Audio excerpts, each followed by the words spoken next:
Thank you. We are now recording. Of course. We got to be good now. Right. We have to be good and we have to find reading glasses. Act like we know what we're doing. All right. So I'm going to call the August 4th meeting of the Fairfax County History Commission to order. First have to do a little bit of housekeeping, basic, in order to meet wholly electronically. First, we're going to discuss the audibility of members' voices. To conduct this meeting wholly electronically, the History Commission needs to make certain findings for the record to evidence our compliance with all applicable laws. These motions address this compliance. First, I'm going to conduct a roll call and ask each board member participating in this meeting to state your name and your location. I ask that each of you pay close attention to ensure that you can hear each of your colleagues. Mary Lipsey. Is Mary here yet? I'll come back to her. Mary, you're on Mary mute. Lipsey, Springfield. Sorry. Oh, you are, Mary. I just couldn't see you. Here I am. All right. Gretchen Bulova. Gretchen Bulova in Fairfax. All right. Carol Herrick. Carol Herrick, McLean. Thank you. Elise Murray. Elise Murray, Vienna. Barbara Nafe. Barbara Nafe, Reston. Ann Stunts. I seem to be in a false church zip code, 22042, and Stunts. Steve Sherman. Steve Sherman in Franconia. Okay, thank you. Phyllis Walker Ford. Phyllis Walker Ford, Clifton. Barbara Peters. Barbara Peters, Annandale. Ann Barnes.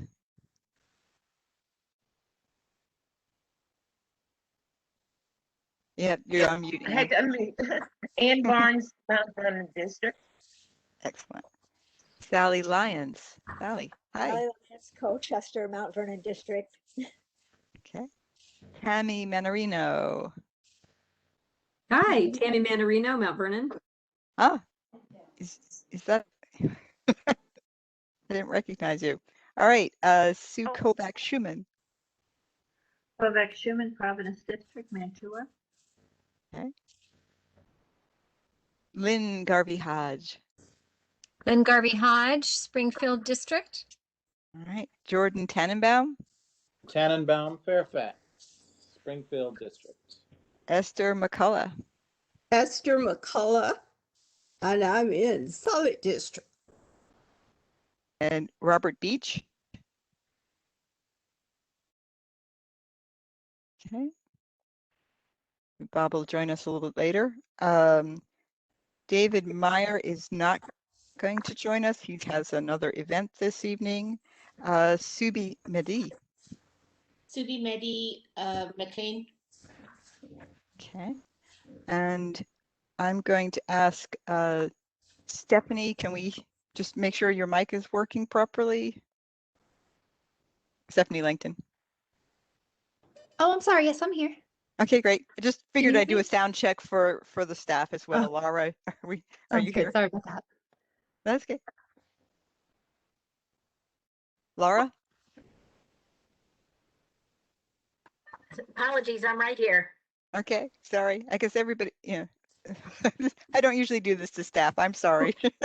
We'll be ready for next time. Right. I just thought I'd do just make sure we can all hear one another. Liz, are you there? Liz Crowell, Alexandria. Okay. All right. At this point, I will pass the virtual gavel to our vice chair, Ms. Hodge, so that I can make the appropriate motions. I move that the History Commission certify for the record that each member's voice may be adequately heard by each other member of this board. Second.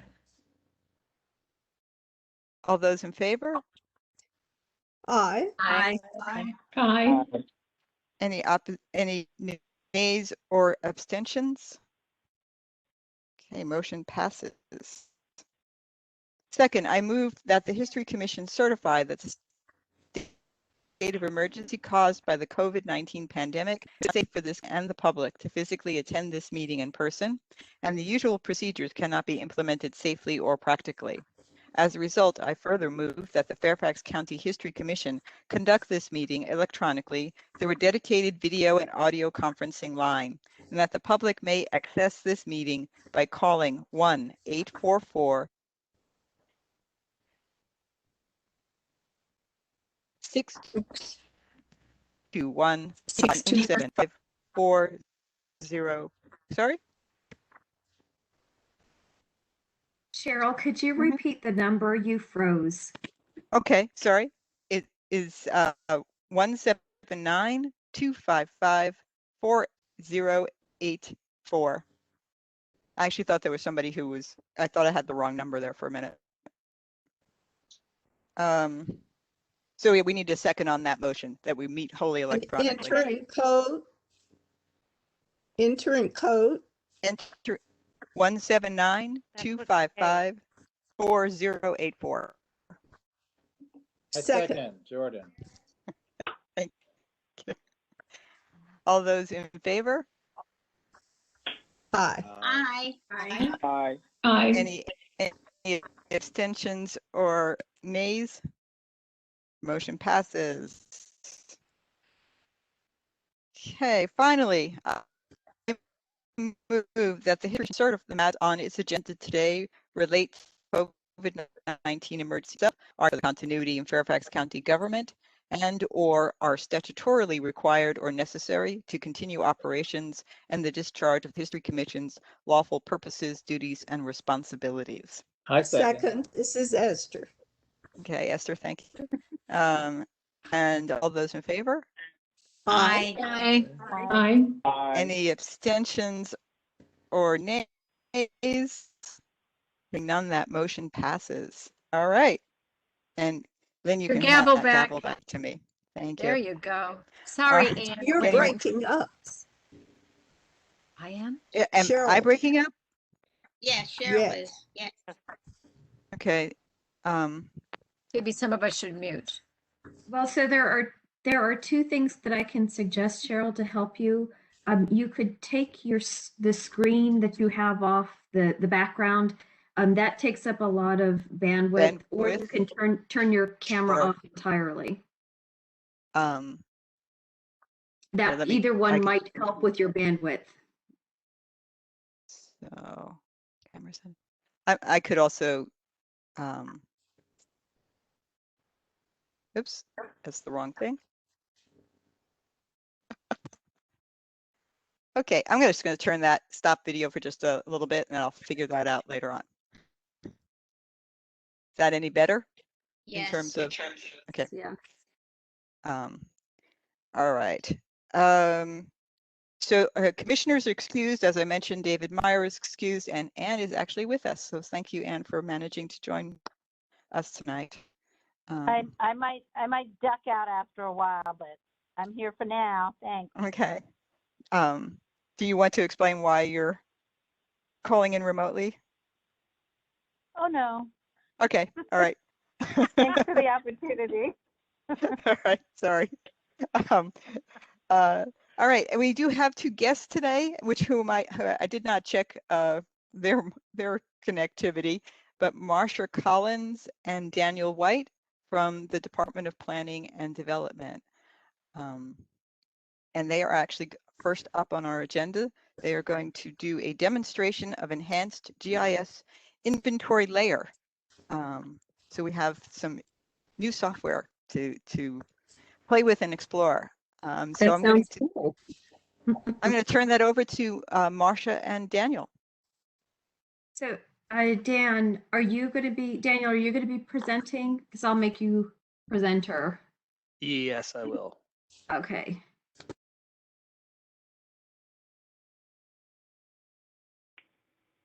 So just to set this up a bit, Daniel came to the History Commission Inventory Committee pre-COVID to demonstrate this enhanced layer that GIS has been working on behalf of the History Commission and the inventory. It will, be highly functional for us in DPD doing development review. Right now, when we go to our GIS layer, the only information that we get about the inventory sites is the name, and then of course where it is located in the county based on the GIS map. This is something that is going to be a really great tool for us to use internally, but we wanted to show it to the History Commission and have you all take a look at it to see the functionality. So Dan, we're seeing presenter mode on your, the screen that you're showing is the presenter mode. And Marcia Collins has been doing, I think, the great bulk of the data entry for this project. So Marcia has, I think, read every single inventory site report that we have, all 350 plus. Oh. Thank you. Yes. Yeah. All right, I'm gonna try to share the correct screen. Let's see if I can get this to happen. All right, this should work, I believe. All right, and you might see it just in the PowerPoint show, but basically I'm just gonna walk you through kind of what it is that we've done and kind of where we're at and kind of where are we going with this information. And basically I'll just kind of give you a little background. Basically our GIS layer was generally just kind of a geography of kind of what were the historic kind of sites, and had very kind of limited information. It basically would kind of tell you what is the name of the property, and then maybe some associated information that was related kind of to our planning process. But not really much for anybody to really kind of perform any task or kind of to do any research really. So really what we've done here is we've kind of taken the inventory reports that we have, which are basically either in a Word format or a PDF document, and it lists a lot of the information about the site. And so what we've tried to do is we've tried to take all that information and then incorporate it into a GIS format so that we can perform certain tasks or ask certain questions and get answers, right? So I'm going to show you here basically just kind of what this is set up like, and kind of what our thought process was in the beginning. So basically we took the historic district and then we kind of broke it down a little bit further, and we broke it down to the historic resources. So if you think about a historic site, you think, all right, there's this geography of this boundary of, the meets and bounds and what the property is at a parcel level or multi-parcel level. So then we took the resources. So whether it's a house, a well, a gazebo, whatever the case might be on the property, and then we incorporated that into the data. So what we're doing is we're taking the property, the actual resources that are associated with it, and then we actually take some other information really. And this is basically how we set it up in the first kind of iteration of what we're doing. And then we'll do a kind of a needs assessment and decide, all right, are we going in the right direction or do we need to modify this slightly? So, and I'll kind of show you where we're at here in just a second, but basically, there's a couple of important things and questions that we typically want to be able to answer. One's, what are our easements? Two, what is the type of registration? Is it on the county inventory? Is it on the National Historic Register? And those types of things. And then also, we look at like, what are the important dates and kind of information that's associated with it. And so this is kind of basically just our data model. But this is kind of basically kind of our time frame. We're looking at, we've kind of done the brainstorming kind of design, and that's basically our in-house planning and development GIS staff. And then we take it from there and we look at the data enrichment. So that's basically taking that report, populating the data to a usable form where we can actually start to perform these tasks and see if it's going to meet our needs really, right? So right now, and you kind of see it here in the kind of the center part here, is like we're really kind of in our data review. We're going to do our needs assessment here and make sure it's going to perform the way we are. And what you're going to see today is basically we've kind of developed this kind of application to kind of test some of those needs as we're going about it. All right, so that's kind of just kind of the background of kind of where we're at. Now I'm going to try to bring this over, and I'm hoping you're going to see this. Do you see the map here in my window? No? All right, let me try to unshare this and share it again. Try to do this one last time. Daniel, is this a software program? Did I understand that correctly? So it's a platform. This is basically, and I'll explain it. Basically, so we have a tiered approach of our GIS platform in Fairfax County. And originally we used it to create maps and things like that. Well, the platform is really expanded into the digital world. So a lot of our data, what we do internally, where we would just create paper maps, wall maps, things like that, we're really taking it into the digital format where we can actually present it through internal applications or applications that we shift around to the public, right? So what I'm going to show you right now is basically something we've developed in-house. It's basically just we're looking at it in terms of our staff and kind of the resources of kind of how we'll use it, right? So that's kind of what you're going to see here. And now you should be seeing this actual map application here that I've created. And I'm going to show you a little bit about it and then kind of the structure behind it.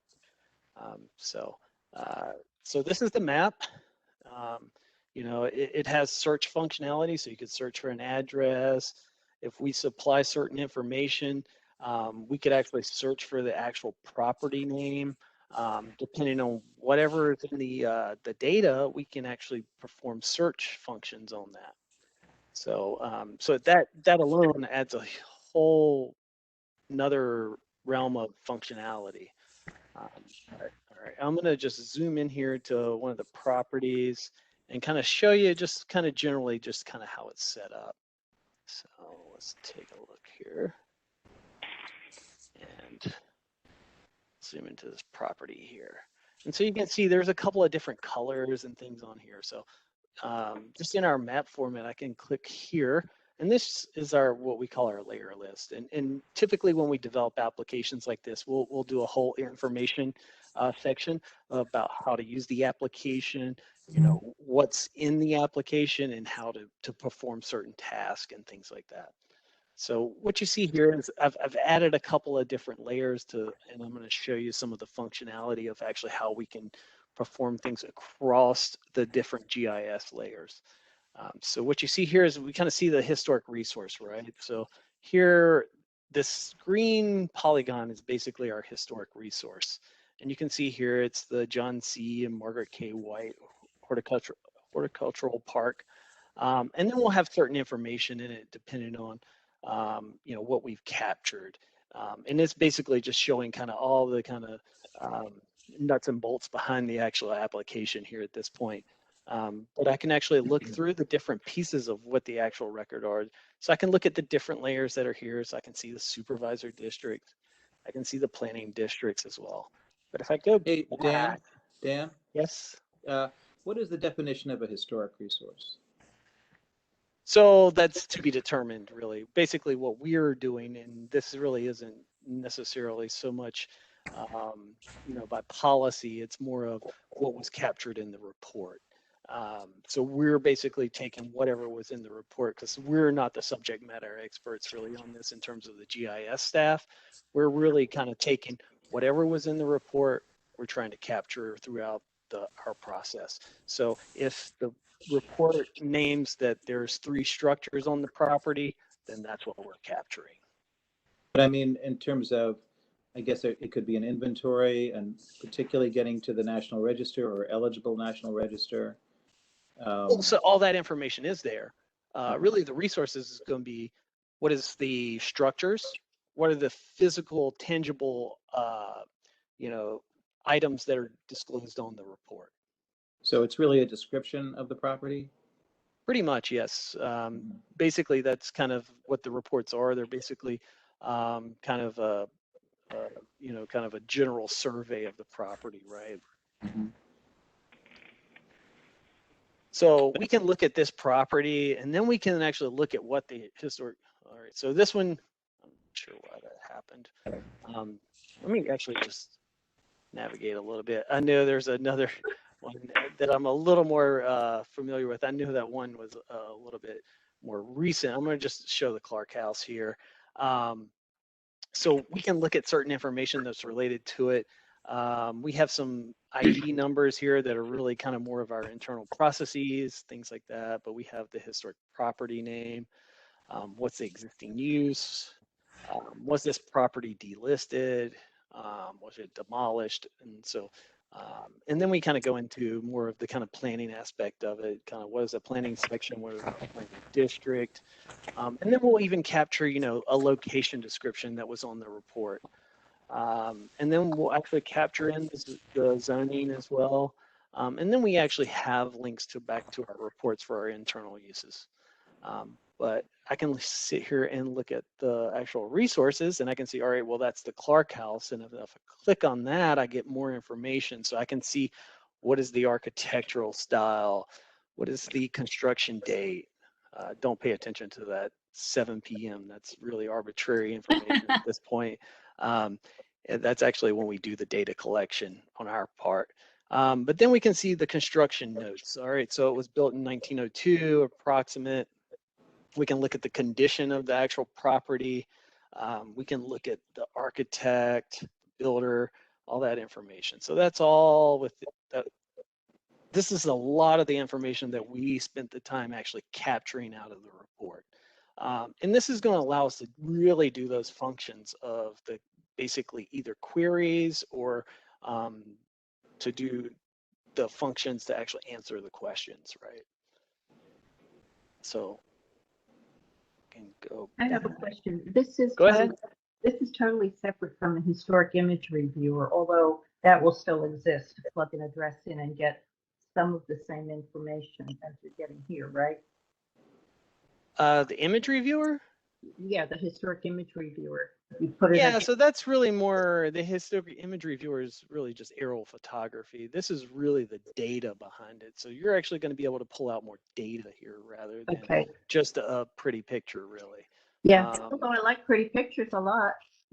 Right. So actually, eventually, you could add this to something like the historical imagery viewer. Absolutely. And you could overlay this with all those images from like 1938, 1953, etc. Absolutely. Who has access to this? So we're looking at the significant dates here. We can look in 1988, the Park Authority bought the Clerk House, but we've captured all those dates that were in the report. So it's only based on what was in the report. So if it's not in the report, we didn't capture it. But we can see, all right, in 1990, the Clerk House was moved from its previous location to the present one. And so we could go through all those dates that we've captured, as well as that we can see the registration type. So we can see that it's basically on the county inventory. If it was on the National Register, it would show up here, right? So what about if it was eligible? We don't capture eligibility. That's not something that's in our report. So if that's something we want to look at in the future, that's something we could add in. Yeah, I think it might make sense. Yeah, but that would really have to come from our subject matter experts. That's not really us, really. Mm-hmm. So you have to think about this as the GIS staff really performing this task at this point. And so we're getting ready to go through that review with the Heritage Resources Group. And they're really the subject matter experts at that point. So they'll actually deem what really needs to be added, what needs to be removed, those types of things. Yeah, I'm just thinking the use of this Really is really for- important. Yeah. Oh, go ahead. So, all right. So, Yeah, so that's basically the data model, and that's kind of what's in basically this kind of application here. But what we're able to do here is we're able to do a lot of different things. So of course you could see we can turn on and off the different layers and things like that. We can even do certain things where if like, say I actually wanted to change some of the transparency of this layer, I could actually do that as well. You know, so we gain a lot of functionality just through the application itself, just for the user to be able to modify their parameters and things that they want to actually see. And then we can actually do other things, right? So let me zoom out just a little bit here. And we can actually perform filters. So we can actually look and see, all right, if I wanted to look across the whole county of Fairfax and I wanted to see a specific architectural style, I can actually do that. And I can actually turn that on and I can actually see where that's at. So it's actually performed the task, and I can actually just go here and actually just look into the actual data. And this is because we're really kind of in the development stage of this. It's very rudimentary. When it gets to a point where we're actually supplying it to our staff and to whoever might be utilizing this actual application, we would refine it so that they don't have to kind of click through some of these things, but I'm showing you this because this is just where it's at this point. But basically for a craftsman style, we basically have one type that we've actually captured for that. And we can see that it's a Great Falls Grange. And so through our refinement process, this might change, of course, because like I said, you know, this is how we capture the data, and you know, this is just, you know, based off of our knowledge. All right, so let me just click off of that. There's other things we can do. All right, let me just make sure I just turn this off. It would kind of reset everything. And then we can actually perform certain queries, right? So if I want to know if there's how many properties are in the county or are actually on the National Register, I can actually perform this task really easily. I just ran the query right here, actually in my web browser, and I can actually see that there's 69 properties in the county that actually meet that criteria.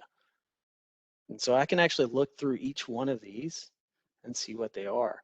Well, you know, this is great that it's in a web browser, but maybe I want to take this information and actually do something with it, right? So I could actually just go here and actually just say, I want to export this as a CSV file, and it's actually created it down here in my downloads, and I can just pop that open.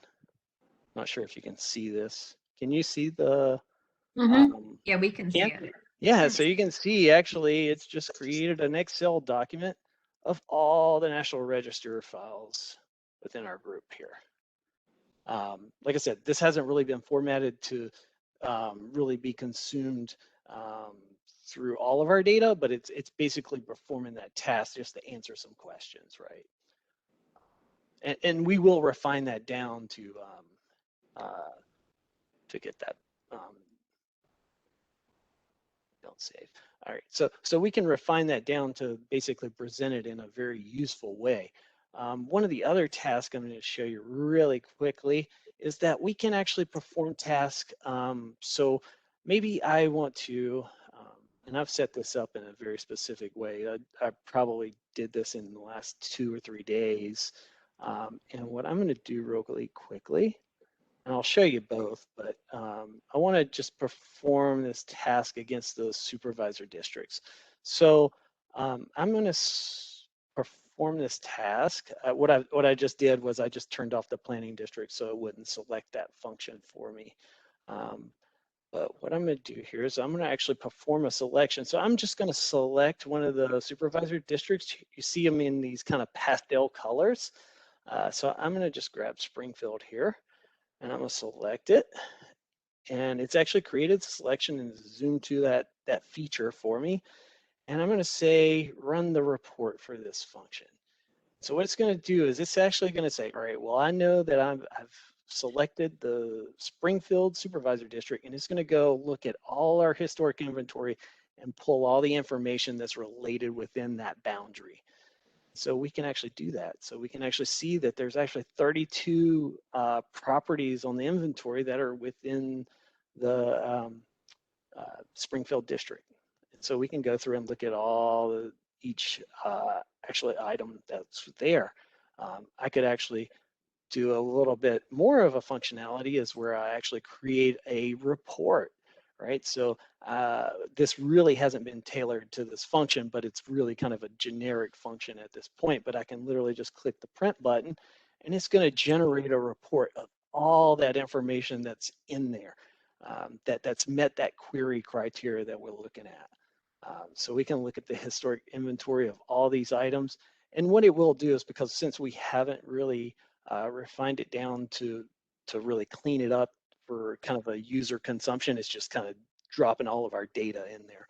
But you can see all of these properties, and it's really this historic property here.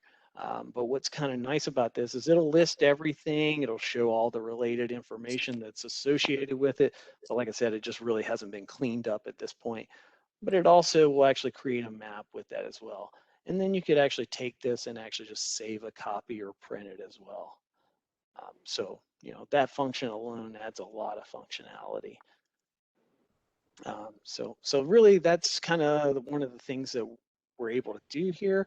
But I could also turn that off and I could select one of our planning districts and I could actually perform the same task. So let me start over and let's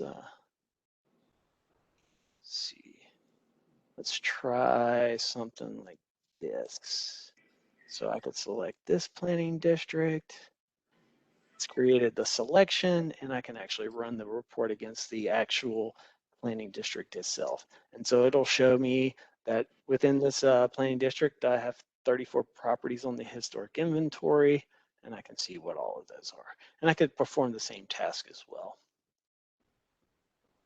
Right.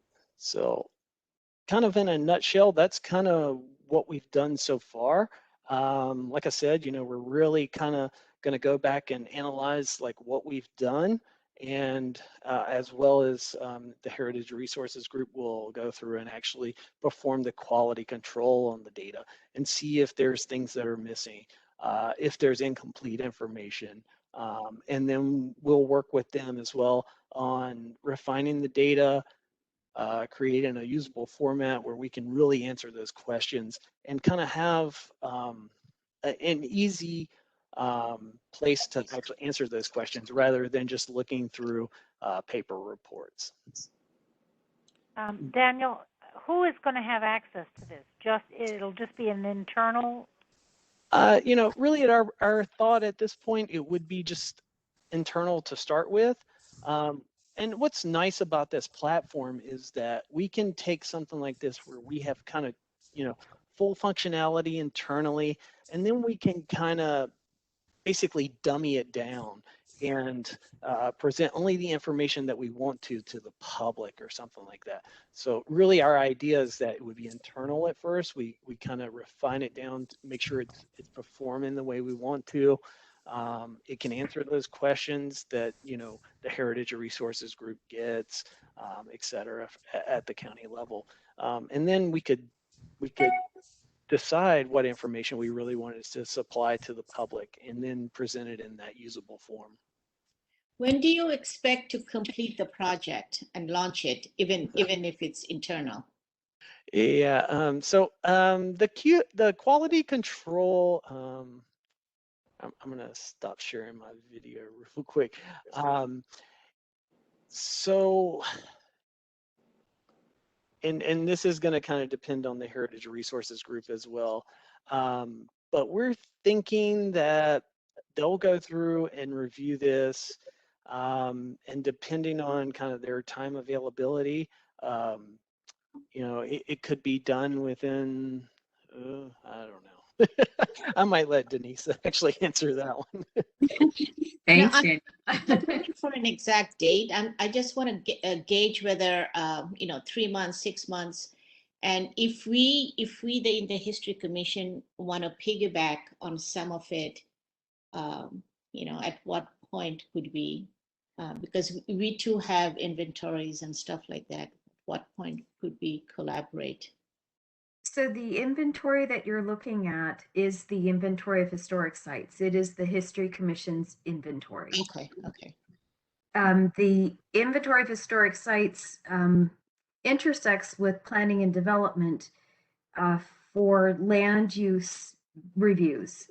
So we use the inventory to as a land use planning tool. And that's what this map will be used for our development reviews and for other, just questions that we get from the general public, but mostly for development review. So that's where we intersect to be my Department of Planning and Development and the History Commission. Our intersection is the inventory of historic sites. It's a land use planning tool for us. And then it's your historic inventory for you.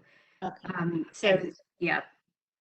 So, and just to answer your question about timeline, right now we're down 2 staff members. We're hoping to rehire quickly this fall, but we are really understaffed. So this project, it's wonderful that it's come to fruition now. But we don't have the staff to really attend to it at the moment. Once we get completely staffed, we can turn our attention back to this project. Okay, thank you. And Denise, I'm curious, this is really, I've seen this report, I guess, at an earlier stage. So with the infrastructure bill beginning to work its way through Congress and all the activity that's happening there, this obviously is important information. So a couple quick questions. Can the Virginia SHPO access this? Let's say they get a request for identification of properties that are eligible. Can they access this? Because this is really one of the key issues, I think, in terms of a lot of the work that's going to take place. And it's spotty all over the country. Some states have done a good job, some states haven't, and in this case, Fairfax County is maybe perhaps leading the way in Virginia. I'm not sure what the state has done, but can they access this? Yeah. So all of our inventory sites are already in the state system. All of our inventory sites already have state numbers. They're in the VCRIS system. So sorry. So the state doesn't necessarily need our information because we've already provided it to them. But to your point, Jordan, I want to let you know that we access VCRIS in every development review that we do. Mm-hmm. So the state, that's the large state database. Every CRM survey that's done in Fairfax County is entered into the VCRIS system.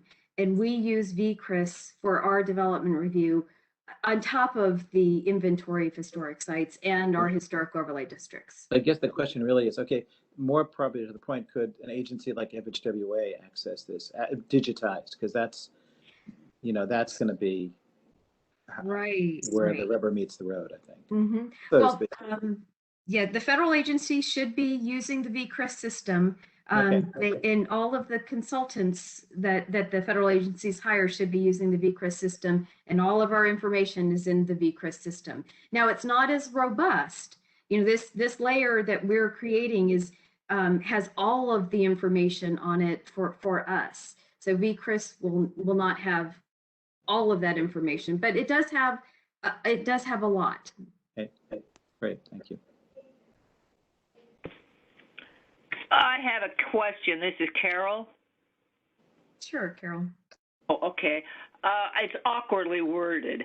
Some of the people still live in these homes, and they might be concerned with the amount of public information that's going to be out there. And if it's internal, that's probably okay, but once we start putting it out to the public, they might be a little concerned. I don't know. It's just a thought to put into the pot. Sure, and I understand that that's always been a concern, balancing the privacy issues and the this register that we have.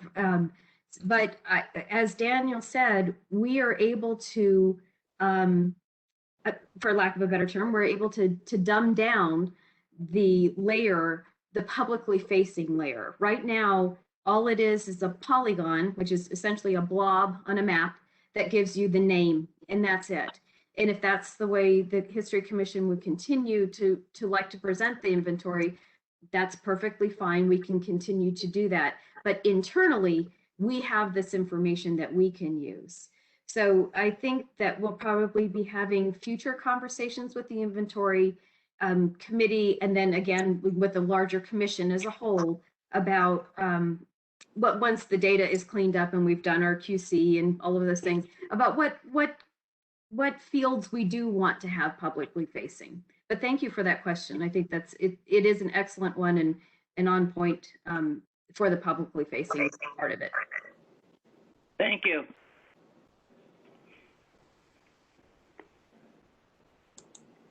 All right.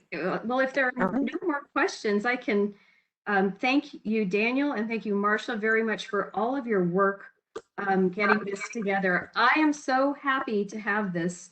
I don't know whether you can share my enthusiasm for this, but it's just going to be such a great tool for us in doing our jobs. So I thank you to GIS for putting in the time and reading 350 plus site reports to get this get the information entered. And now the onus is on us, Heritage Resources. And as soon as we get a couple more staff members, we'll be taking this on, and we'll be coming back to the History Commission to give you the not the beta version, right? The alpha version, is that what it's called? The final version. Thank you. Thank It's you. wonderful. Thank you. Very exciting. All right. Thank you so much, Marcia and Daniel. Appreciate your sharing that with us tonight. All right. Cheryl, I'm sorry. I'm going to interrupt just one more time. There's a caller on the line, 703-533. Could you state your name, please? I don't think I can. Can you hear me? Yeah, I just unmuted you.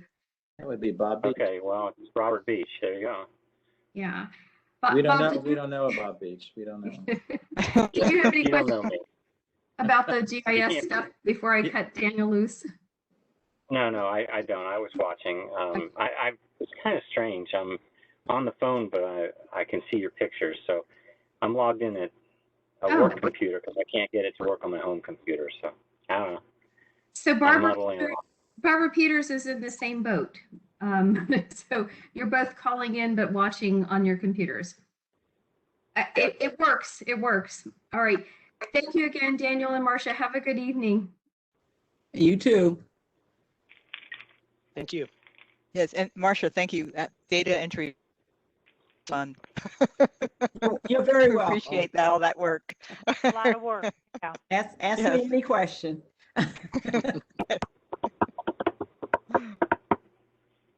All right.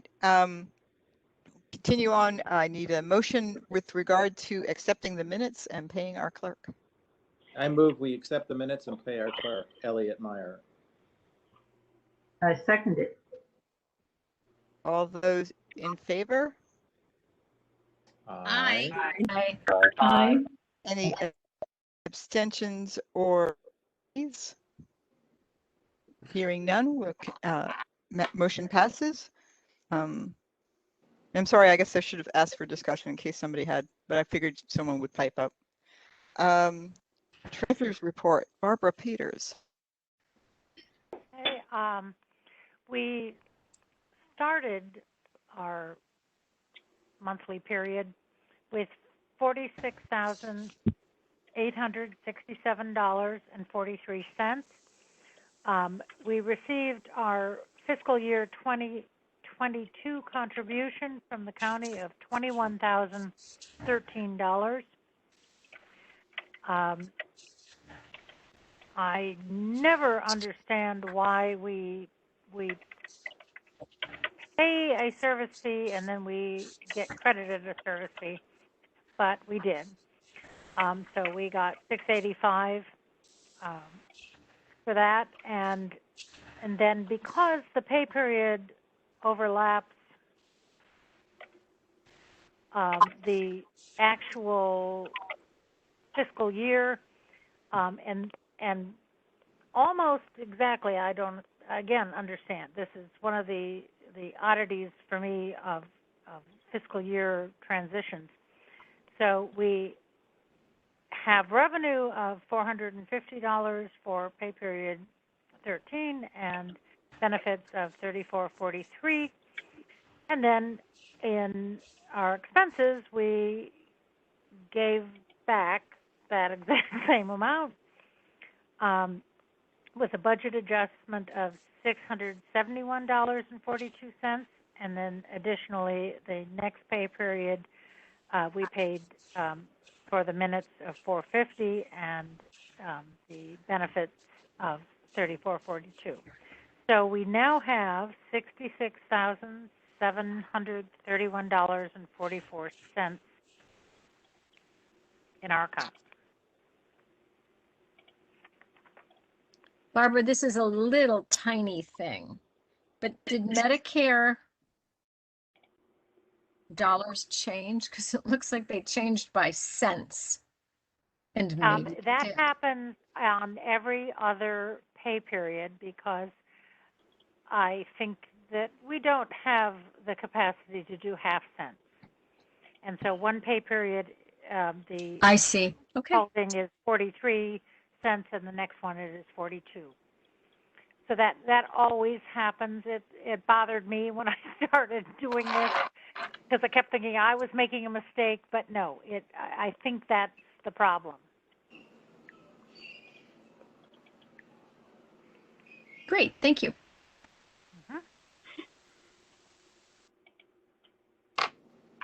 All right. Any other questions? Okay. We'll continue on. Tammy, do you have anything to share with us regarding Richmond Highway or River Farm? I do. I actually thought that this month I was going to be able to sort of dust off our hands on River Farm Historic Overlay District and call it done. But at the July 27th Board of Supervisors meeting, it was supposed to be a decision only on the SB 1457 measure that goes with the Historic Overlay District. That measure is intended to give the Architecture Review Board a little more teeth with respect to the overlay district, and give them some authority in limiting the zoning as it would affect the historic integrity of the property. But the supervisors decided to defer the decision, and it sounded like it was kind of a last minute thing. They said they had received feedback from the public that to defer their decision. Well, I wasn't exactly sure what public that was, so I followed up with Supervisor Stork's staff and then also with the Northern Virginia Conservation Trust to find out if they were the ones that asked for the deferral. But it turns out that it was, again, the AHS board members who asked for the deferral, and they've been looking to defer this process all along. So the Board of Supervisors have deferred the decision on this measure until September 14th, which is a pretty long deferral. So I'm not sure what to make of it. I think AHS is, trying not to have this measure put upon the property. They sound like they're trying to negotiate in good faith. But the question that I have about the deferral is that it sounds like the Board of Supervisors is not enacting this measure depending on who the owners are. Like AHS has actually sort of made the comments before that the Board of Supervisors was doing this as a sort of Damocles holding it over their heads to get them to sell the property to the right folks. And I don't think that's true, but the deferral sort of bothers me in that way, because if this is a good measure, if SB 1457 is a good measure and the Architecture Review Board should have more authority in terms of rezoning, it shouldn't matter where in the sales process AHS is.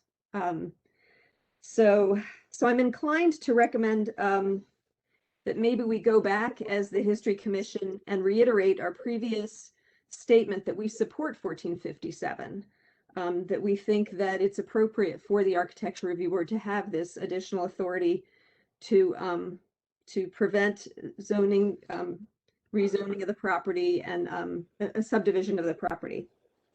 So I don't know how you all feel about it, but I think it might be a good opportunity to weigh in again before the September decision and sort of restate our position before that we would like to have public access and to have the Architecture Review Board review any proposed subdivision. Would you make a motion, Tammy? I will. I move that we as the History Commission, under the signature of our chair, Cheryl Petty, restate our support for the measures under SB 1457, continuing public access to the property and review of proposed subdivision by the Architecture Review Board. I'll second it. That's all right. Dave. So that's Barbara Nace who seconded.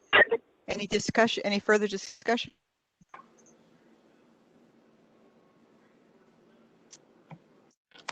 All right, hearing nobody, no discussion, we can call the vote. All those in favor? Aye. Aye. Aye. Aye. Any abstentions? Any abstentions or nays? Okay, hearing none, motion passes. We will restate our support for that measure. I believe it only pertains to River Farm. I don't think that there's any other property that meets the criteria for this. That's correct. For this, the legislation. Yeah. Correct. That is correct. All right. Okay. And so the only other thing that I had was on the Richmond Highway BRT process.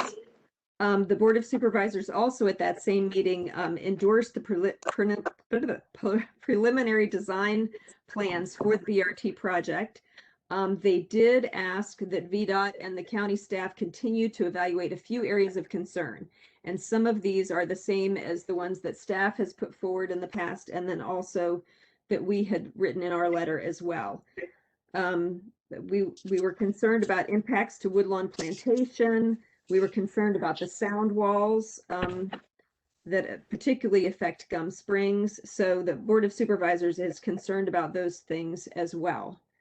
And one of the things that they have tried to eliminate the sound walls by lowering the speed on the road from 45 miles an hour to 35, right. Which for Route 1, I have trouble imagining that VDOT is going to go along with that.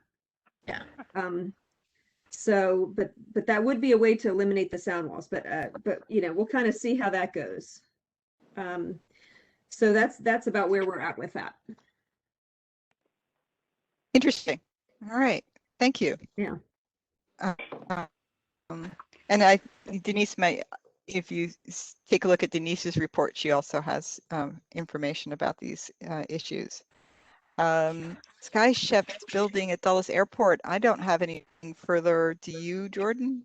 No, I was going to ask you the same thing. So they had not responded to your letter, correct? No, not that I'm aware of.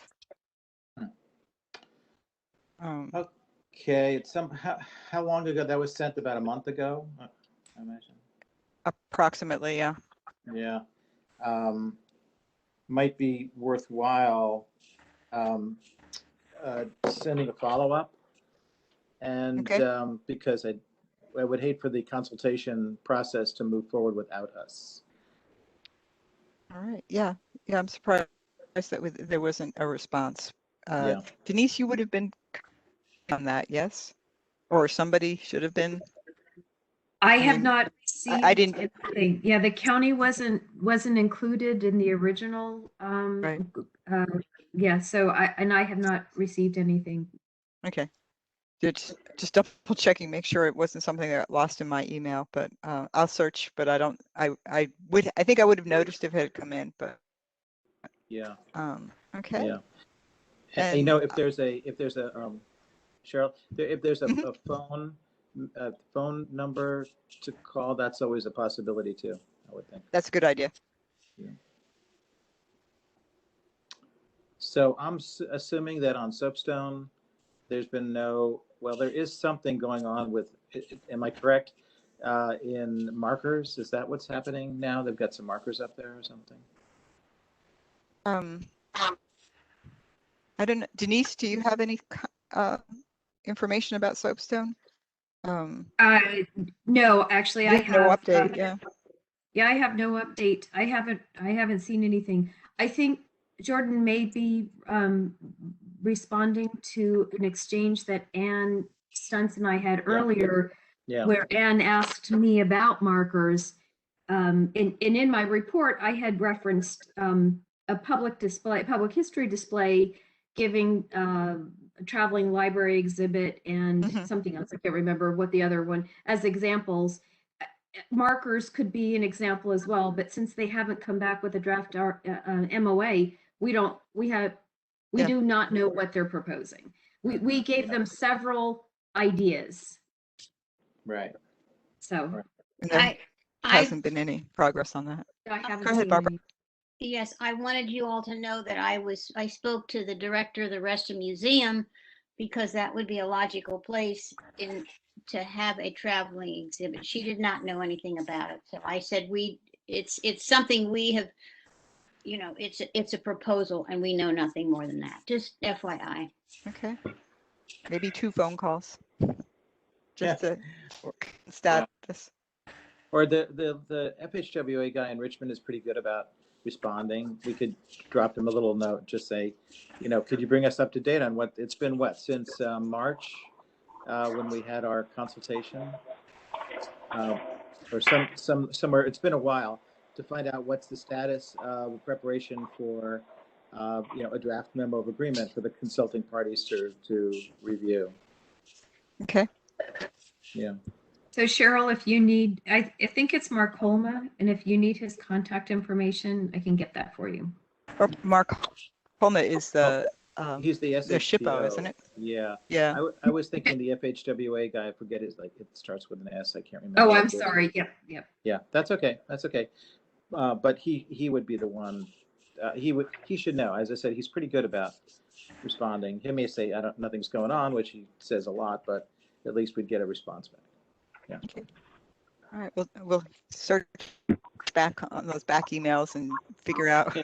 Yeah. Let me know. Let me know if you need my help at all. Sure. Okay. Yeah. I might. Okay. If Yeah. All right. Sue, I know you said you don't have any update on the Dunlop.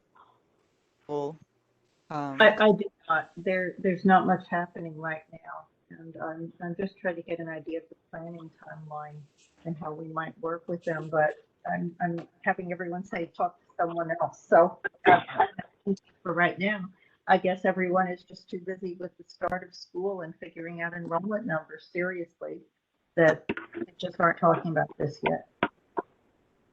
Okay. Thank you. Thank you for keeping up with it and searching through from number to number, person to person, playing ping pong. All right. Okay, we're going to move on to new business. Proposed changes to the bylaws. Ann Barnes. Okay. Thank you so very much. I would like to thank my committee. We worked this for quite some time, and we have we had the I guess Redline version that got so much good help from. The chairman of our commission sent out copies to the members of the commission, just a blind copy so that everybody can take a look at it. And hopefully you got a chance to saw that email. It would have been delivered to you on about July 22nd or so, about that time frame, just to make the comparison of where we were with the bylaws, the old version, and the new version of what we're going to, what I would propose that we vote on tonight. And there probably should not be any other questions. Hope there aren't any other questions.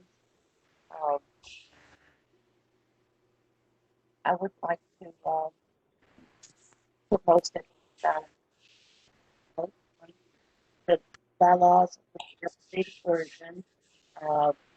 We were given instructions to bring our bylaws up to date, and we did. And that's where we are right now. Anne, I had kind of a hard time hearing you. I don't know if anybody else did, but I'm not quite sure entirely what all you said except for the last little bit. Was that just me? It could just have been me. I don't know. No, I was having a lot of trouble. Yeah, I was having difficulty also. Okay. Do you want to try to restate? I'm going to mute myself. I am proposing that we vote on the edited version of the bylaws. You should have in your, I guess, the Fairfax County file that we share, the new version of the bylaws that we will, I'm proposing that we vote on tonight, and could also see the old set of bylaws that we've been operating on. Do you want to make a motion, Anne? Yes, that's my motion. That is my motion, actually. I'm making a motion that we vote on the new set of bylaws based upon the instructions that we were given to update bylaws, bring them up to date, and that would be it, basically. Putting on our new sets of bylaws. I second it, Mary Lipsy. Okay, any discussion with regard to that? So as Anne was explaining, that you received a copy of the red line document, which was the previous motion of it that was probably in June. And so in July, that red line document was sent out to everyone. And so that's what voting on that document. This is Esther. I would like to commend the committee on their work. Thank you. Thank you. We nice have the county attorney. So is this the remote participation or an Anne? Is that what we're talking about? No, this is the bylaws. Oh, just the bylaws. Okay. Yeah, and it's just, the connectivity is a little bit difficult. I don't know if mine is any better than Anne's. Yeah. That's why I was repeating a little bit of what Anne said. Okay. So this is the amended bylaws is what's on the floor at the moment. Okay. Cheryl, just to kind of help everybody out a little bit in a quick nutshell, can you give us the cliff notes of some of the bullets that are changes? You or Anne, either one of you? Well, we sent out a red line version that showed all the changes between the two sets of that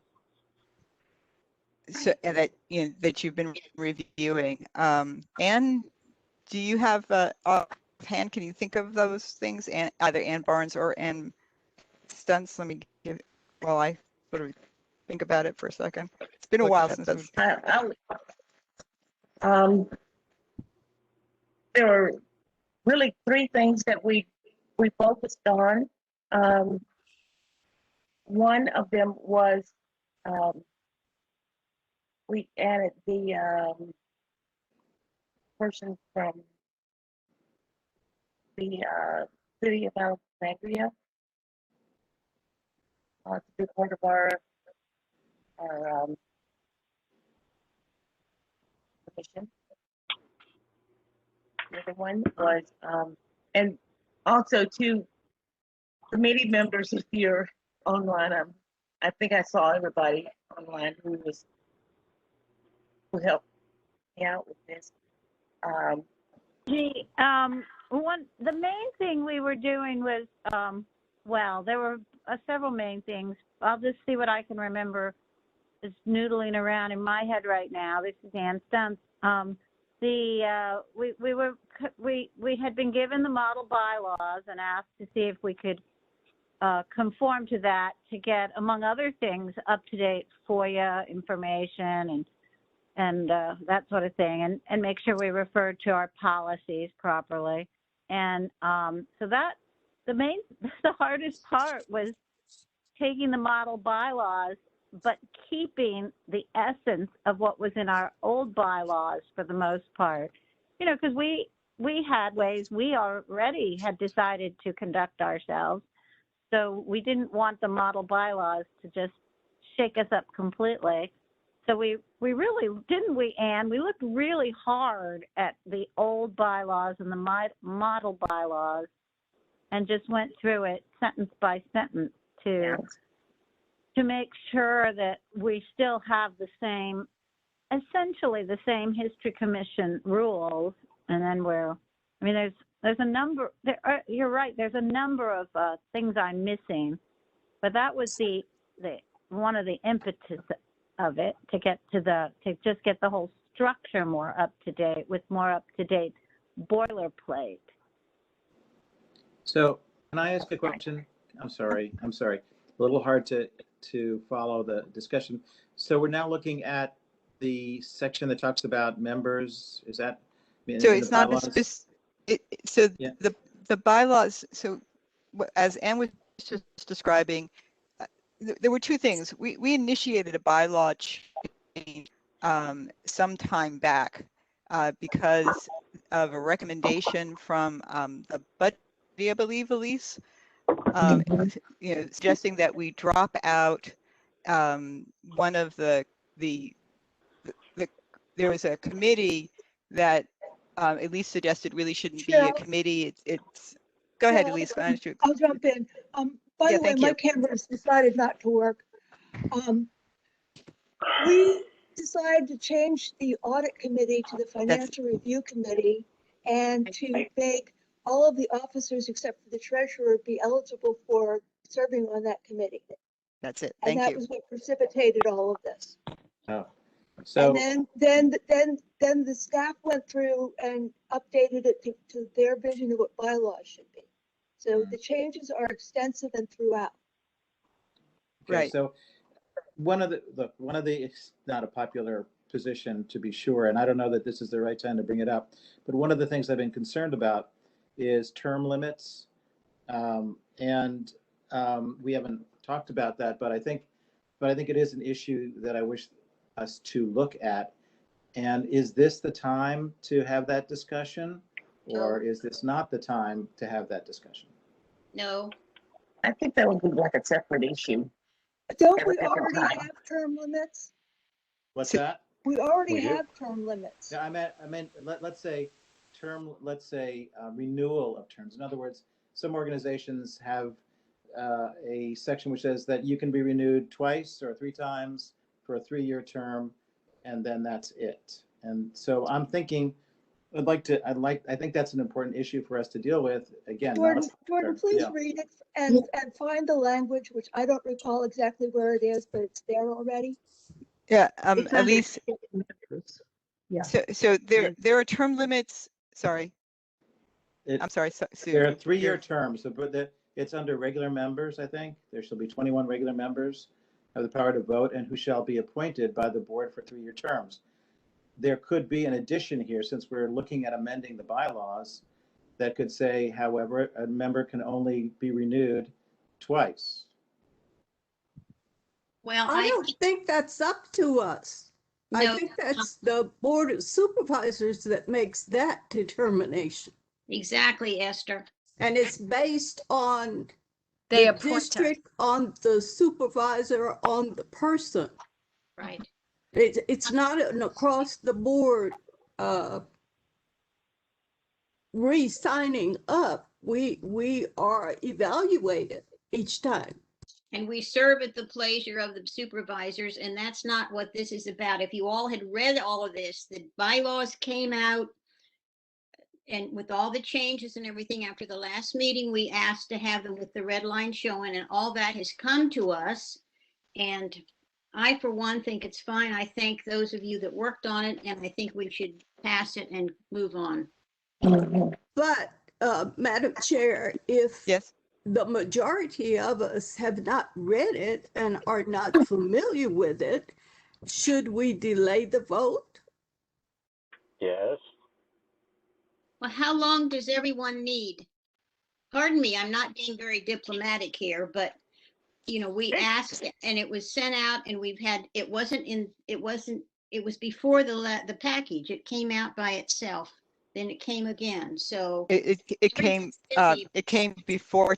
So specifically, our stipulate that the commission has a minimum of 10 days right. to review proposed changes prior to a vote. And so the red line document, along with the old document and the proposed new document, so there were 3 documents which all basically address the same thing, just in different ways of looking at it physically. Those came out. It was a little bit before 10 days. It was, not within that. So it was like about 12 days or so before this meeting. It was about 2 weeks ago. Cheryl, and thank you, Anne. This is Carol. This has come up at the last 2 meetings. I'm surprised that it's a surprise to a lot of people. At the last meeting, we talked about we were going to vote on it at this meeting, but it came up at the meeting prior to that for a brief discussion. So Right. I'm surprised that we're having this discussion of people not knowing what happened.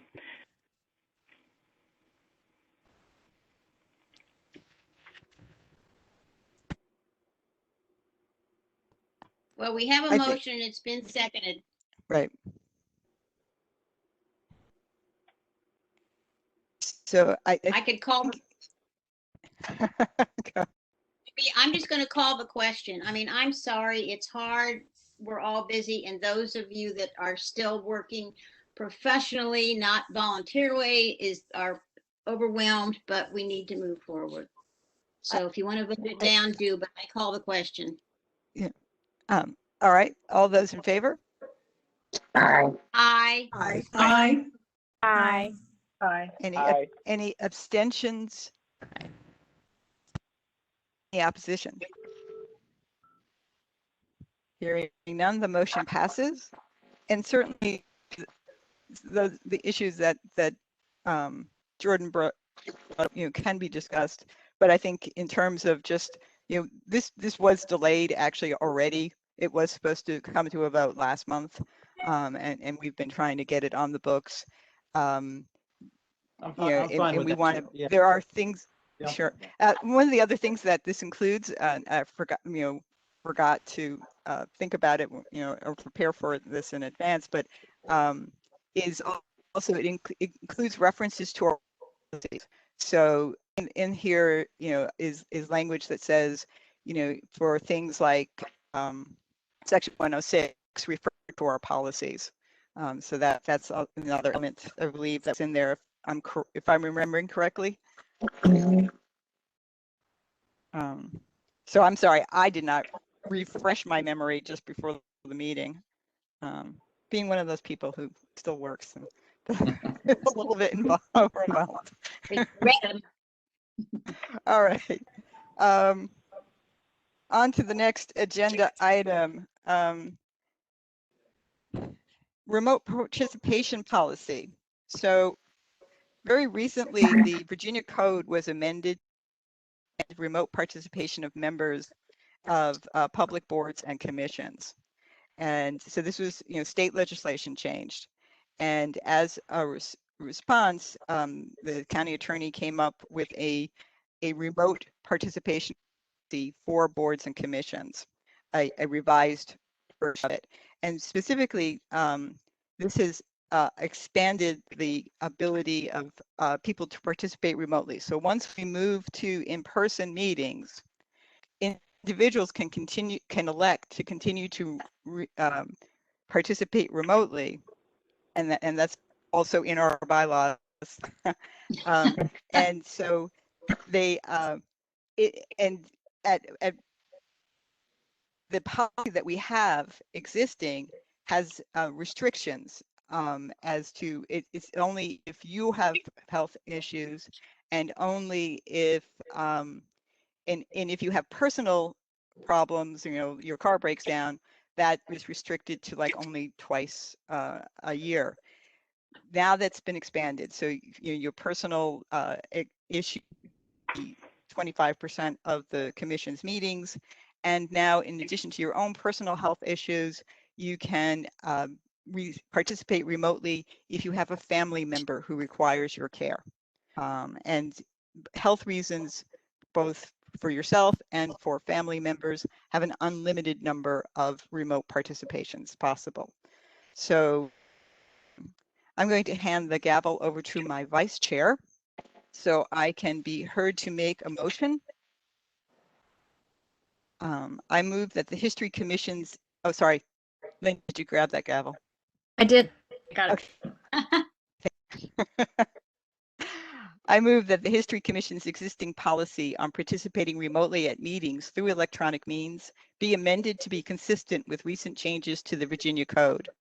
Specifically, that the Commission's policies be amended to permit members of the History Commission to participate remotely if that member's family member has a medical condition that requires members' care, and that the number of times a member may participate remotely for personal reasons be expanded to 25% of the Commission's meetings per year. Now, we did send out a full statement of that policy, and I attached it this evening as well. So that is my motion. Yeah. It's Tammy. You, I'll Tammy. second the motion. And Lynn, you should actually be running this part of the meeting. Okay, well, oops. All right, I am unmuted here. So discussion.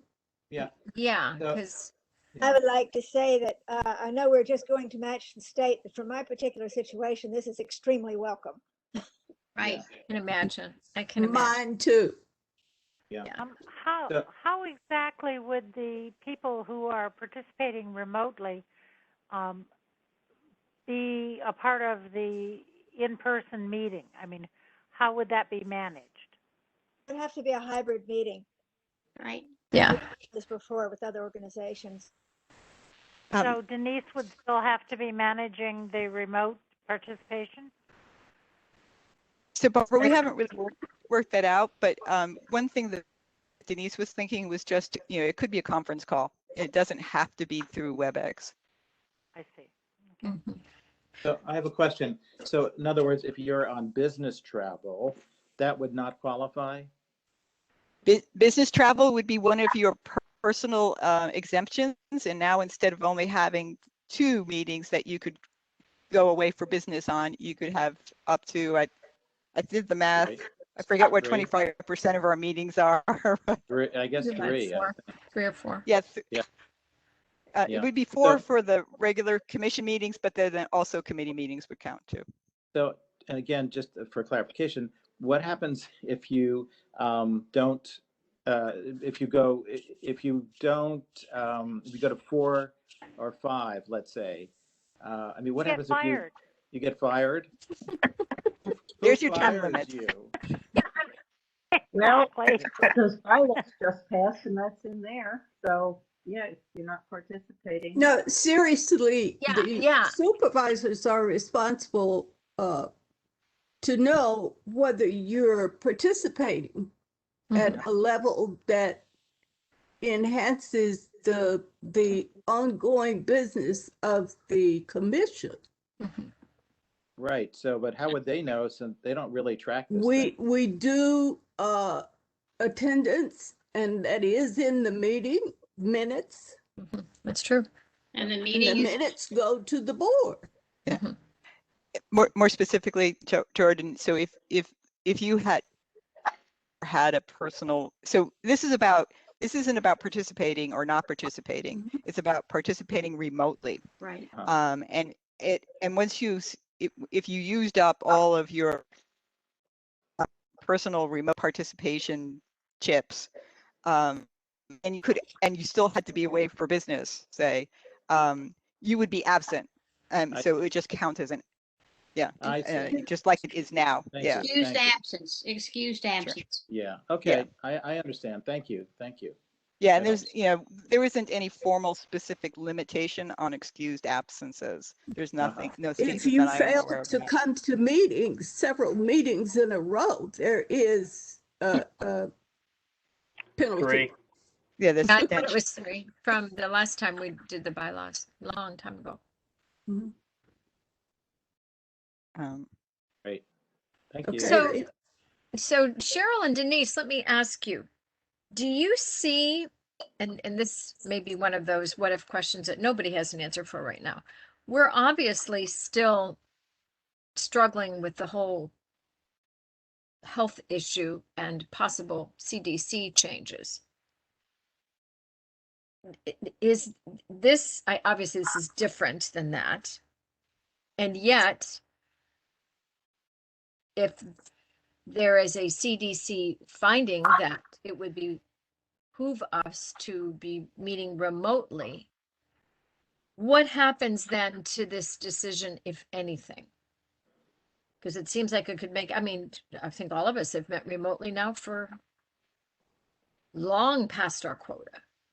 Yeah, so if we're meeting wholly electronically, as this present meeting is, this policy does not apply. Okay. This all right. policy And only applies once. Okay. Once Once we go back. It's only once we start in-person meeting, and All then because and we that do could have be a long time from now. Okay. Yeah, and thank you for reminding me, Lynn, about that. We do have a statement in our bylaws. Any commission member who misses 3 consecutive meetings, I knew more that. than half of the scheduled meetings within a 12-month period, or who fails to participate in the work of the commission without good cause acceptable to the majority of the other commission members, may be subject to removal from the commission. Yeah, I remember when that got put in when I was on the bylaws committee some years ago. Back, at least I think you and I were hanging out on the committee back then. So, okay. So I've got a question. How do we, once we have to go to in-person meetings, how do we inform and who do we inform that we will be remote? You would tell the chair and Denise. Thank you.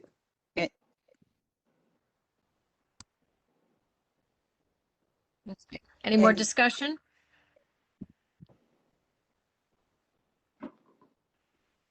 Okay. Hearing no other comments, I'll call the question. Who is in favor then of this, accepting this Virginia code as how we will govern and manage our committees? Say, if you are in favor, say aye. Yes. Aye. Aye. Opposed? Abstained? All right, this motion passes unanimously. Thank you. I'm going to give you your gavel back, Cheryl. All right. Thank you. Appreciate that. You missed it. Did I drop it? Oops, yeah. Okay, thank you very much. It is going to be useful for everybody involved, I think. All right. History marker contest. This is something a little new and different. And I can help Mary, just whatever, shout out if you want me to help chime in and explain. Mary has been mentioning, but sorry, I just want to note, she has been reporting on this through her marker committee reports. But since a number of people expressed some surprise at a committee meeting the other day, so we decided, and also because it's becoming more formalized and formal participation by the commission is being requested, we put it in the new business part of the agenda. So go ahead, Mary. Let me tell you that this is a work in progress that committees are forming. So I'm going to give you the overview of it.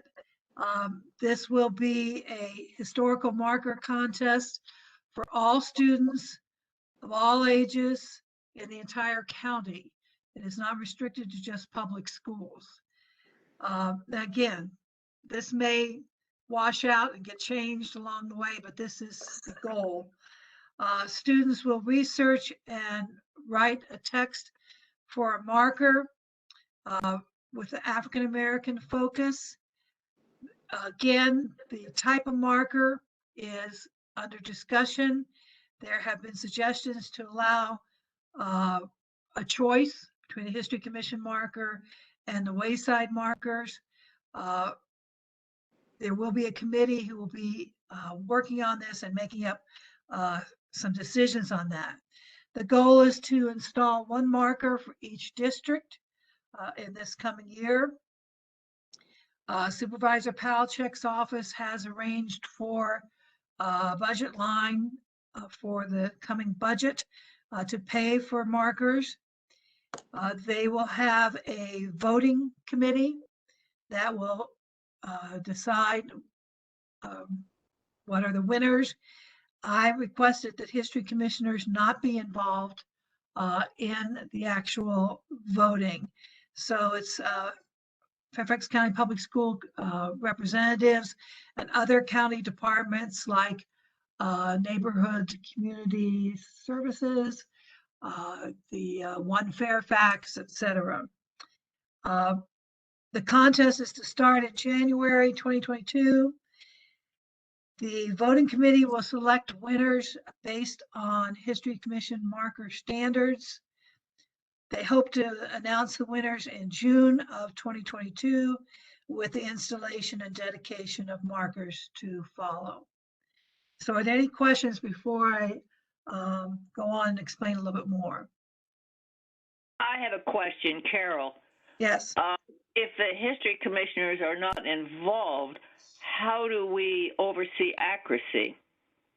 Well, we will be involved in terms of there are 3 committees, and one is a curriculum resource committee, other is the contest committee, and the last is the communication committee.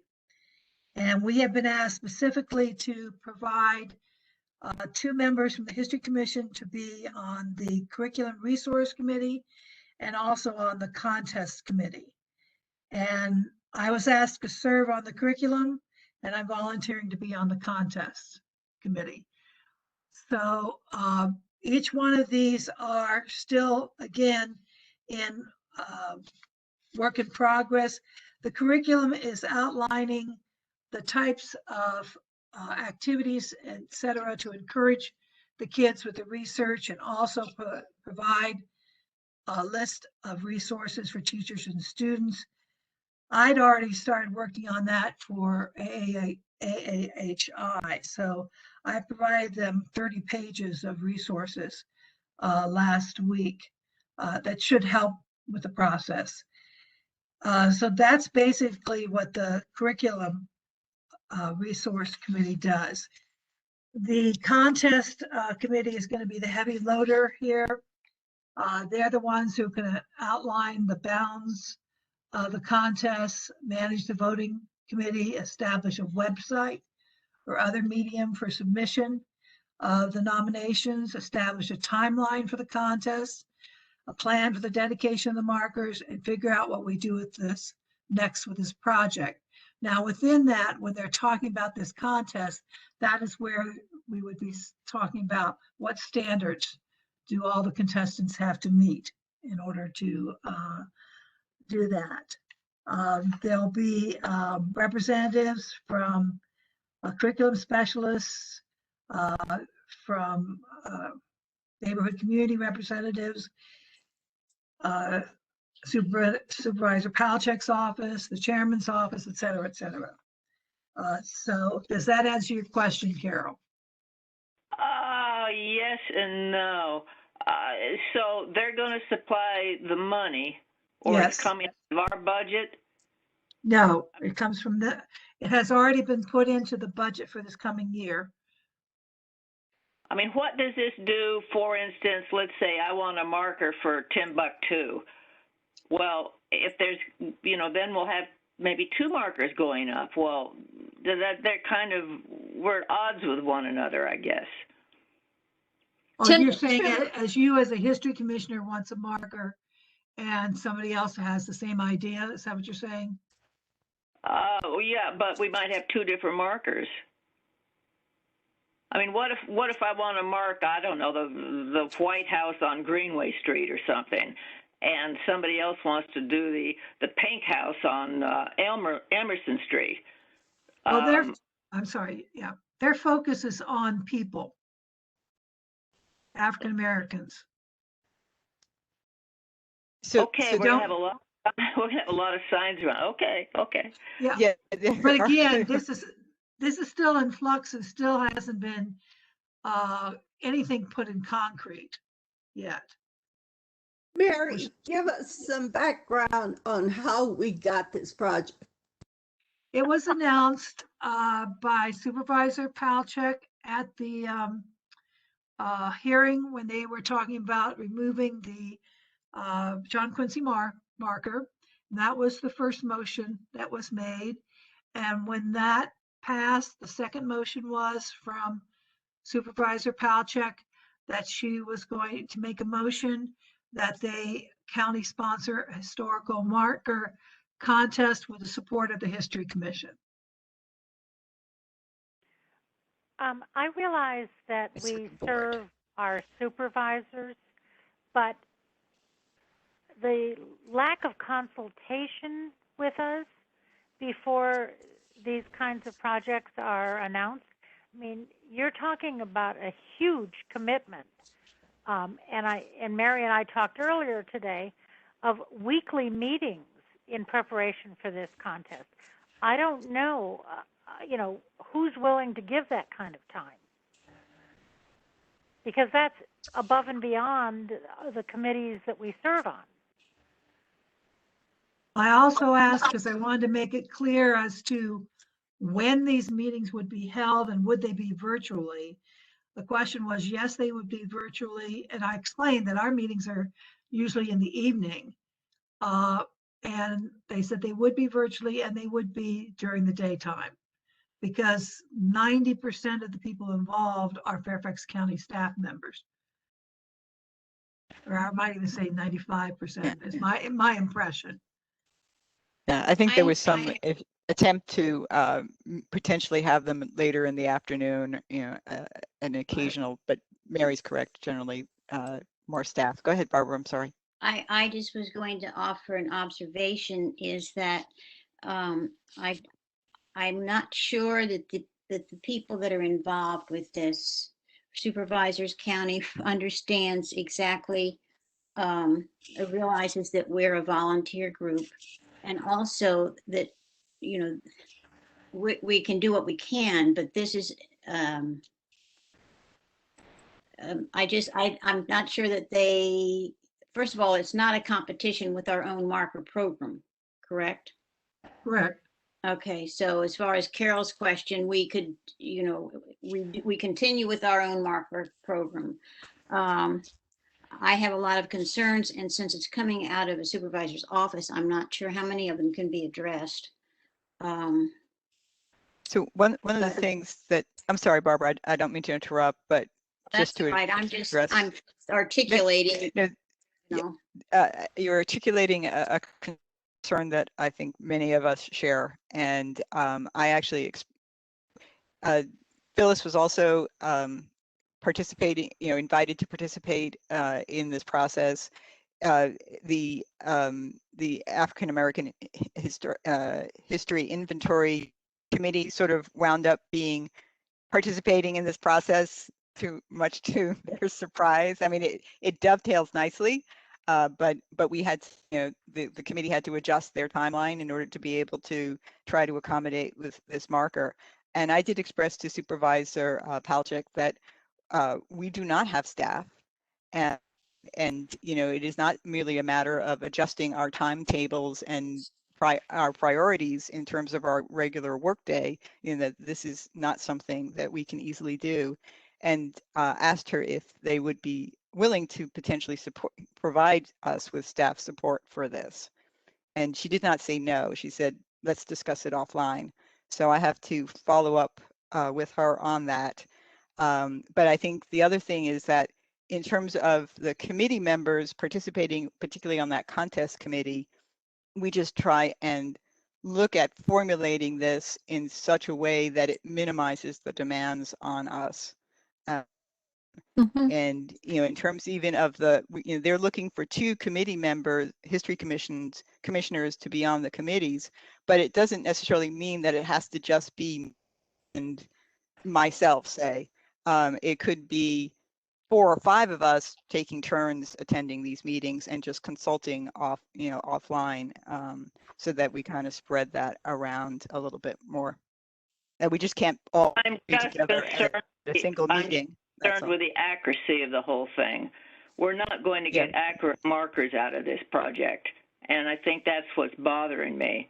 I think the project is great, but we're not going to get accurate markers. And when I think of how Jack went word for word and Mary goes word for word, we don't have time to do this with the high school kids.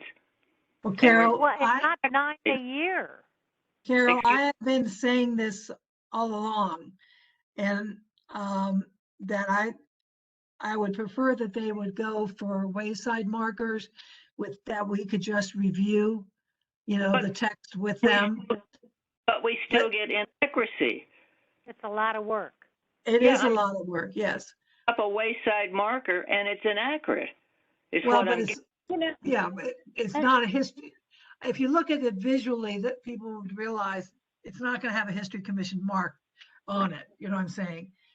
It's not the best of both worlds, and I understand that, Carol. And I've been working to try to communicate to them that this is not something, their original timeline was unrealistic, and it still may be, but until we can work with a contest committee, which as far as I can see, there's a curriculum specialist, but I would love to have a teacher in on this, on the committee too. Absolutely. Well, and I have a question, and this is, I have very limited experience just, having attended the Own a Judge marker unveiling, just a little bit of insight into it. It sounded to me like that state process was that the students researched the topics and they submitted ideas for the marker, but they didn't actually write the text. The text was written by the professionals. Exactly. Yeah, it was written by that is correct. Written by VDHR staff. Right. And so couldn't we mirror that process? That seems a lot more reasonable. And the number 9 seems like a lot for us, whereas that's the number, like the state was doing 10 all across the state. 9 for Fairfax County is a lot to handle in 1 year, I think, for us. So I would want to probably take it a little slower and then have the writing done by the professionals. But the ideas and the research come from the students. I think that's a great idea. There's what Tammy's saying, and what I've, and much more in a much more articulate way than I have, is that we somehow have to communicate this to this group that are well-meaning but unknowing, and the timeline is unreasonable, and also, as I understand, some of them are thinking of the Confederate names inventory. It was the document that it was with lots of research.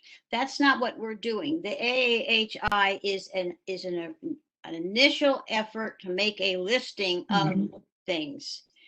That's what it is, and it's not finished. And regardless of whatever the time is, Phyllis, I'm probably interrupting and speaking for you and Mary, but you know I feel passionately about Well, I was going to say that, yes. it is that it's an artificial time, and we are collecting so we can share what we have, but it's not what a lot of people anticipate. So how you communicate with this diverse group is our first problem, I think, and I will be quiet and excuse me, Mary and Phyllis. This is Phyllis. Let me say where I am on this project. I had contacted my supervisor, Rodney Lusk, when I saw the board matter. And I was invited to come to the meeting last week, but because you can't have more than 2 History Commission people at a meeting, I said I would not go so that Cheryl could go, because Cheryl is the chair of the History Commission. But since then, my supervisor, Rodney Lusk, that office has sent me an email asking me if I have any questions about the plan for this whole project. And I sent an email back to them saying that I don't have a full understanding of it yet, but I will report back to you when I do get the full understanding, which Mary and Cheryl are providing tonight. One of my questions, and I want to make sure that I heard this, it's for public and private schools, so it's all schools in Fairfax County, K through 12. That's correct. If you read the board matter, it says for any student living in the county.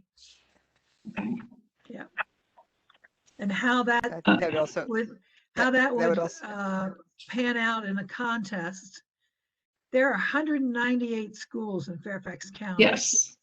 If we have 198 winners in a school, and then you have to weed it down to 9, at least one of the participants in the meeting that Cheryl and I were and said, wait a minute, aren't we going to have a tier type of,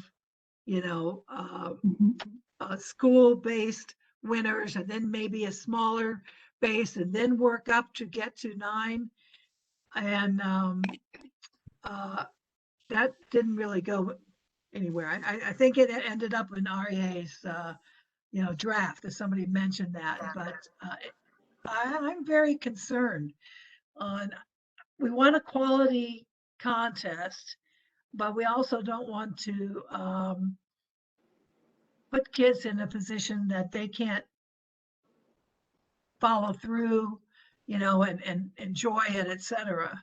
So, and I don't know what the situation is. I mean, I don't know Supervisor Palachuk, and I don't know how. I mean, I've been trying to communicate. I write up nice little charts and etc.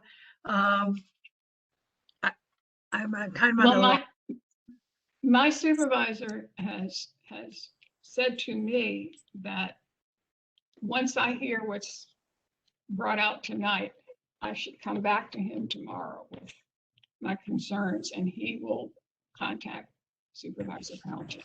So you've been writing these down, Phyllis? Writing the comments down? Taking note. I already have the whole page full. Yeah, I'm curious. Who is REA Collender? Have we talked? He is the one who is heading the committee. He's in Supervisor Palachuk's office. Oh, so he's a staff member of Palachuk? Yes, he is staff member. How is he heading it if we've got the test? Say that. So it isn't entirely. Esther, it's not. He's handling the whole project, the overall project. He's organizing it. Yes. Yeah. Yes. Oh, that information should come to us then. Why are we organizing it? We're not organizing it. We're participating. So we're just 2 committee members. We're just 2 slots in, well, 4 slots in 2 committees. So there are Fairfax County Public School personnel. There are people from Community and Neighborhood Services involved in this. There are people from the school board. So there's, there are many people participating in formulating this process, this contest. And they're looking, but we have been specifically named in the board matter to participate in it. And so we, it isn't, what's on the floor right now is to find volunteers to help participate and to help shape this process. We're not like, we're not coming to you and saying, hey, we have this great idea for this marker contest. That's, So the Mary and I organizer will be finding the volunteers? I am supposed to come back with volunteers from the History Commission. Why? Because they asked. Esther, let me just tell you, a year ago, I was approached by Supervisor Palchik's office how to get kids involved in local history. And I told them several years ago, Ann Stunts was chairman, asked for somebody to go out to Centerville to an elementary school and judge their markers, which I did, which was like a science fair project. And I said, that was such a neat idea. That's all I said. And that got from the science fair project to putting markers in the ground. Well, I would be concerned, first of all, having the whole school system, every student involved in the same contest. The tiers sound logical because a small child that does a report does not have the same skills and ability as the senior in high school. And if you're judging one against the other, it's not going to be fair. I agree. It's going to crush that small child. The same thing with judging a History Commission marker against a Wayside marker, 100 words compared to 300 words with photos and maps and graphs. I keep on telling them that's apples and oranges. So what if we come back and say we don't think that this thing needs to be cooked more? We don't agree with the initial outline of the program. In fact, it needs to happen next. So Jordan, year. are you volunteering to be on the committee? No, because no, I don't. That's basically what we need. So this is in process of being defined. So we have an opportunity to participate in how it's, so it hasn't been, as Mary has said a couple of times, this is not in concrete yet. This isn't, they don't know yet how this contest is going to work. This is our opportunity to have input into that. So Cheryl, let me clarify then. So if that indeed is the case, it sounds to me that then these deadlines they put in place are arbitrary. Is that correct or not? They are, the deadlines are not all that easily moved. Supervisor Palchik is pretty set on some of those. Right. Yeah. Because that would be my number one concern. Yeah, I mean, just as a parent, I would not want to have my child spend a lot of time on a project only to Yeah, and I have think their template dashed. I think part of what we're trying to do here is encourage, and I mean, I look at the amount of time the marker committee spends on our own markers. Mary, did they take that into consideration at all? I have been broadcasting it. I don't know whether it's being heard. I actually gave them a step-by-step, taking a marker from beginning to end, doing it 9 times each, and saying, I mean, I said 9 times I go out and I work with the owner and say, where's this marker going? Physically, let's see where it's going. That's 9 visits I make, that wasn't addressed. They did not, except that they realized that maybe they had, their timeline was a little ambitious. That's the only thing they did to react to my chart. So. Yeah. The other thing is that we could potentially hire, I mean, we have some money. We could also ask the board to, for us to have specific, earmarked funding to have someone who could, for example, do the legwork on checking accuracy of any of the markers, the proposed markers that come through. So that, we don't have, so that it isn't the marker committee that is doing that. But, I think Esther brought up a good point, Cheryl. I really do about, imagine if you're a junior high and you're competing against high school kids and you spend all this time doing an idea for a marker, and then you're never going to be able to win because you're not going to be able to compete. Then you have had a negative impact on that child. And I think that's, I imagine that this is really obvious to Fairfax County Public School staff, and that, that we might be, that once we sit down in these committees, we might be able to work something out where perhaps, like as Tammy suggested, the kids come up with ideas, and then we have a staff member that we can have, write these up for those kids, and it's the ideas, the people that they find. Go ahead, Barbara. Sorry. I apologize I should probably be quiet, but here I am again.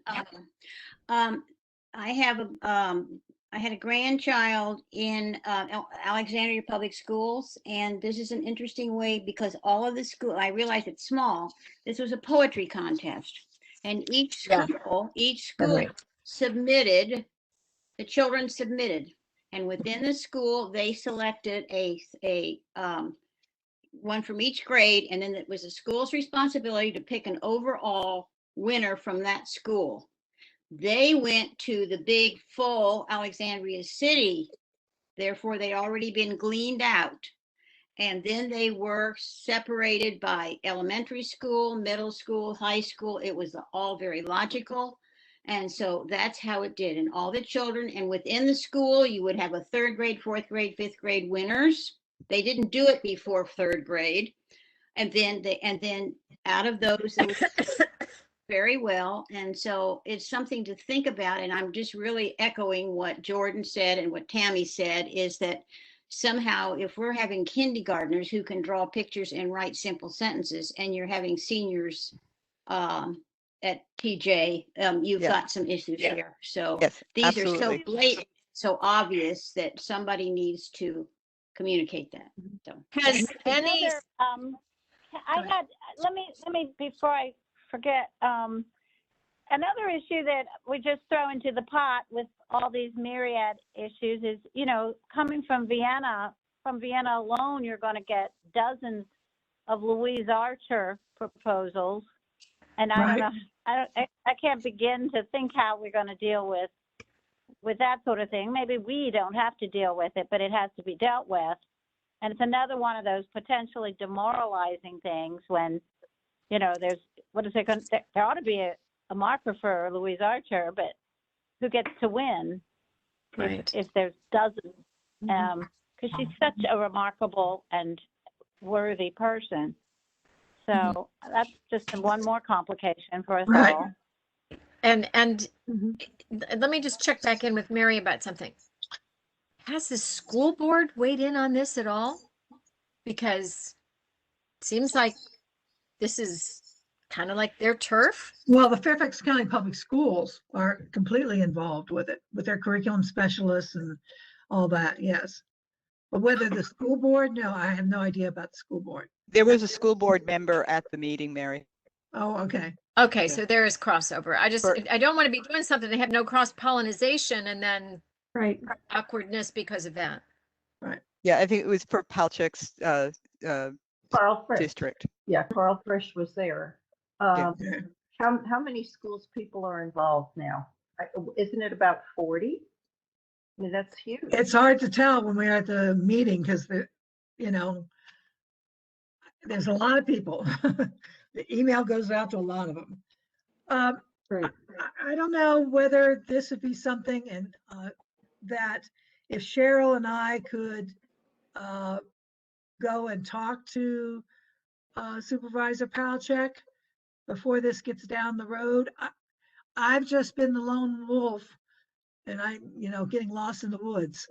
So, well, and I was going to say, I will volunteer my time as, coverage for one of these committees, just, so that we can have participation in it. But I do think the two most important things to put forward is that this ambitious time schedule. I mean, we are in August, school starts in 2 weeks and this contest is supposed to happen in January and nothing is defined, like I just can't see how this can happen in January. So that's number one. And number two is this needs to mirror or piggyback off of the knowledge that happens at the state level. And I think it would be much preferable to operate the way that they've operated and learn, that would get us going faster, is to use their methods as opposed to try to invent something out of whole cloth. So those are my two inputs, but I'm happy to participate in a meeting if that's helpful. That would be very helpful. Thank you, Yes. Tammy. That's really what we need Carol? tonight is some people who are willing to speak up. Go ahead, Carol, go ahead. This is Carol. I want to Polly parrot what Tammy has to say. I think that's excellent. I don't mind a suggestion coming forward, and if that's a suggestion, I don't mind working on it. I think that, I think that would be great.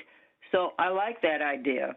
I liked Barbara's idea of the poetry contest or even a simple little essay, because you can take every one that somebody wrote and put it up in a public building some way, put it up in the school, put it up in the supervisor's office or something, but every person would get recognized. I really thought that was a terrific idea. I suggest that I'm sorry, go ahead, Carol. Go ahead. Just one last thing. Is this an annual contest or a one-time shot? It is hopeful that it's more than 1 year. Well, then we're going to get so many signs that we don't want. No, I just don't like it. Okay. I like Barbara's idea. I suggested that everyone who participated in this contest, if they wrote a marker, we publish it, put it in a book and put it on the library shelves. So even that little fourth grader would at least say, hey, I didn't win, but here's my, marker. That's what Alexandria did. And the reason I know it is my little, at that time, 4th grade granddaughter got published because Right. her little poem was in this book that included the now Alexandria City High School. So, yeah, And so the- everybody felt they were involved. The artwork can come from the little ones that can't write yet. Everyone would learn. It would be so much simpler than a sign. Everyone would learn. Anyway. So Carol, would you be willing to volunteer, or Barbara, anybody willing to participate and share these ideas and these comments with the committee? I'm not willing to serve on either one of those two committees that you had talked about at this point. No. Yeah. Thank you. But thank. Yeah, no, it's fine. I'm just that's just sort of, this is our objective for this evening, is to collect names, and certainly Phyllis also can have this conversation with Supervisor Lusk. Perhaps that will have some fallout or interesting reactions. consequences. Yeah. I will definitely be going back to that office tomorrow morning. But as I said, at the moment we have know where I stand. Yeah, I mean, we have a board matter, and we are supposed to participate in these committees. So, I mean, I'm willing to do it as well.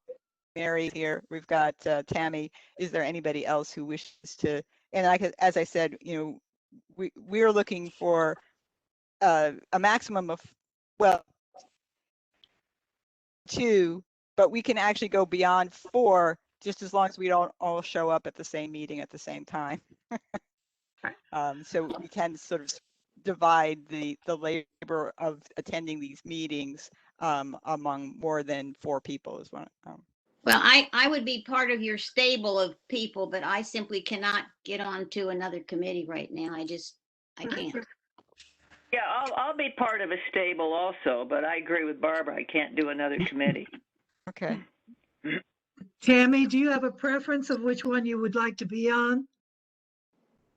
You know what, wherever I'm needed, and I do like Cheryl's idea of just we're providing coverage, and that we're maybe subbing people in and out to just get the information from the meeting and put forward. I mean, we all sound like we're kind of on the same page with this. We all have the same concerns. We know the reality of it. Yeah. Okay, well, So I just may have we're- to, I have to give him names tomorrow. Mhm. So, can you want to just choose one it's either curriculum or contest. Cheryl, choose. So let's, Mary, Yes, this is Phyllis. yes. Two of the people on the committee, Alicia Hunter and Deborah Marsh. I know Alicia is working with curriculum. Both of them have contacted me. Alicia had referred a teacher from South County High School to contact me, and I met with him last Thursday. I would be willing to attend a curriculum meeting, but I don't know, I definitely know that I don't have time to be attending meetings every week and that kind of thing. Well, I think it's going to be the contest committee is going to be the most rapid because she wants this contest. I don't have all my paperwork right here, but I think it's by October that they want that contest finalized. And so that's, you know, so that's within 8 weeks of school starting, if I'm right. Okay. well, I think the curriculum meeting is also meeting right away, Mary. There are a lot of dates that have been put out there as far as the timelines, but these dates really are not realistic. Even our date for the AAHI is not realistic because we haven't included the fact that we want to have a database that is open to the public. We've only talked about getting the templates and reviewing and verifying the templates. So I think that at some point it has to be understood by Supervisor Palachuk and everybody else involved that these dates are not going to stand. And you just have to be realistic. One reason that we picked the dates we did in AHI was because of this looming thing here. And we were trying to meet what at that point we understood was being required. So it's artificial. Our project's not artificial, but that was. Right. Right. Yeah, I'm pretty indifferent. You can put my name down. I mean, if you want to put me down for the contest one, that's fine. Or if you guys want to put me down as a backup for either one of you, like wherever you want me, I'm totally fine. Yeah, Mary, I think we could actually just give them all of the name, you know, because this is basically he's just trying to set up an email list. And so we could just say all of these names for both committees.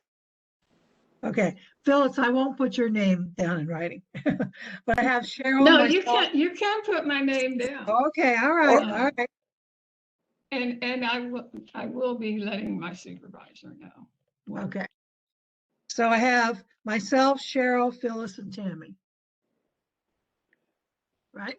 I said that I would be, Carol and I said we would be there as like the substitutes or something, and I should have on the contest side. So Mary, go ahead. I think you guys are going to be our sounding boards. Barbara, I think I consider you and Carol as our sounding boards. That's good. I'm better that. Yeah, don't put me on a list now. I will not. That's okay. fine. That's good. Okay. Madam Chair. Yes. This is Esther. Because this involves the Board of Supervisors and it has somehow come to us from a supervisor.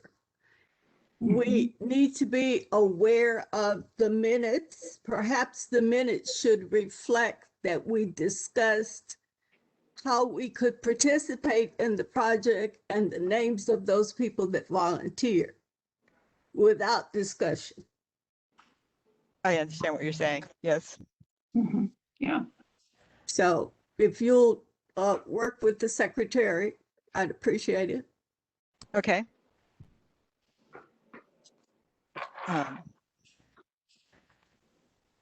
Yeah, our minutes don't have detailed discussions. So, you know, it's the objective here, as I said, was to get those volunteer names. And unless there's somebody else who's been sitting on the fence and is now willing to jump in, we have those names. So that that was our point at this point. However, I will say that this discussion has been very useful to see the shared concern we have, and I think that we, the committee members who have just volunteered to be on these committees, it's incumbent on us to share concerns, and then I'm debating whether or not I should share concerns with Supervisor Smith, because I believe she was, like Supervisor Lusk, a but I have not been invited to do that, so I don't know that that's necessarily wise. So, in terms of content, we are being recorded, so we've got that. But yeah, I think it's been a good discussion. It's very. Well, we've been open and honest about the way we feel. And that's yes, unanimous. There's a unanimous flow to it, and absolutely and feeling to it. So I concur with what all I've heard. I've already spoken as if I were a parent in this mix, and well, as a retired teacher, I've been very much involved in this, but I have been retired too long. I tell you, the times have changed in Fairfax County Schools, and I'm learning a lot. I learned what PBLS means, program-based learning. Yes, yeah. So, I mean, one of the reasons why there are people who are very excited about this is because it is a way of getting local African American history integrated into the Fairfax County school curriculum. Right. And to have kids participate in what's called project-based learning. This is where the kids are doing hands-on research that is supposed to be exciting and energizing and empowering. Sure. Where they get to do something as well as read something or be told something, and so that's the intent behind this. It's wonderful.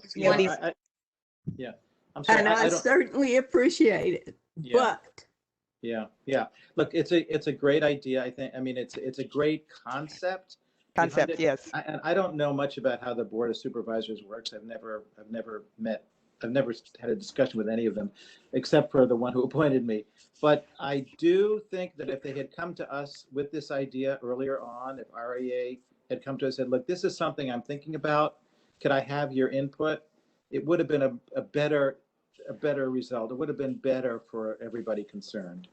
I don't know that you can communicate that to a Board of Supervisor member. Maybe that just can't happen. But it would have been more constructive. Well, let's all remember there are learning curves for us all. And we have last year, 6 new supervisors. Yes. I think we have folks that are well-intended. Oh, somebody used a phrase early on. Barbara, I think it was you. Well-intended, but not well-informed or something like that. Yeah. And I think it's a learning curve issue. It certainly isn't done out of malice or. No. I'm not yeah, it might be for us to think about in the future, maybe meeting with supervisors on occasion, inviting them to come to our meetings. They would learn more about the process here and how we conduct our business. I think that would be very helpful. That's a good point. Yeah. Okay, so that's something the advocacy committee could maybe. Yeah. And I think that the program-based learning, the projects, I think that is all wonderful, and I think it is the right thing to do in this environment. I think our only argument is what happens with that product. So the kids do this research, they come up with their ideas, but what happens to it at the end? And that's I think our entire concern is with that portion of it. Yes. Is this a real marker? How many? How, what's the wording? So I think it's really just what's the end result. I think going ahead with the project is fine. It's just promising something at the end that would be really difficult to have happen is the problem. Unrealistic part. Yeah. Yes, it's very good. And the other positive thing, just so that we're not completely focused on the struggles and the challenges, is that this is a really great common group of people to have to have these interactions and relationships with, and to develop relationships with community neighborhood services. There's the equity office is involved in this, as well as the curriculum people at Fairfax County Public Schools, who are probably people who should know about us, and we should know about them. And so there are potential here. There's potential here for some positives, but yeah, the challenges are significant as well. So, so yeah, we'll have to work on overcoming those. You know, there's a learning model that I like, and Mary, I'll bet you've heard this, that in anything we do in life, we're initially unconsciously incompetent. Then we become consciously or consciously incompetent, and eventually we become consciously competent, and eventually unconsciously competent. And so I think somewhere between the first and the second stage there is kind of where the current board is sitting. And that's not meant with any level of denigration or criticism. It's just what humans do. Okay. All right. Thank you. So yep, I think that is, thank you very much for your input. And thank you, Tammy and Phyllis. Greatly appreciate your support and help on this. And Barbara and Carol as well. Thank you. All right. Where are we Cheryl, next? Cheryl, this is Denise. I'm sorry. We have an attendee who's called in, and I just want to, let's see, caller 703-302. Could you state your name, please?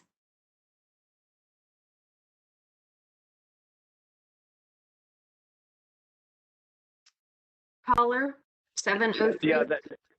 Yeah, this is Steve Sherman. I had to hang up and I'm back online. Okay. Okay. Well, you're on mute now, Steve.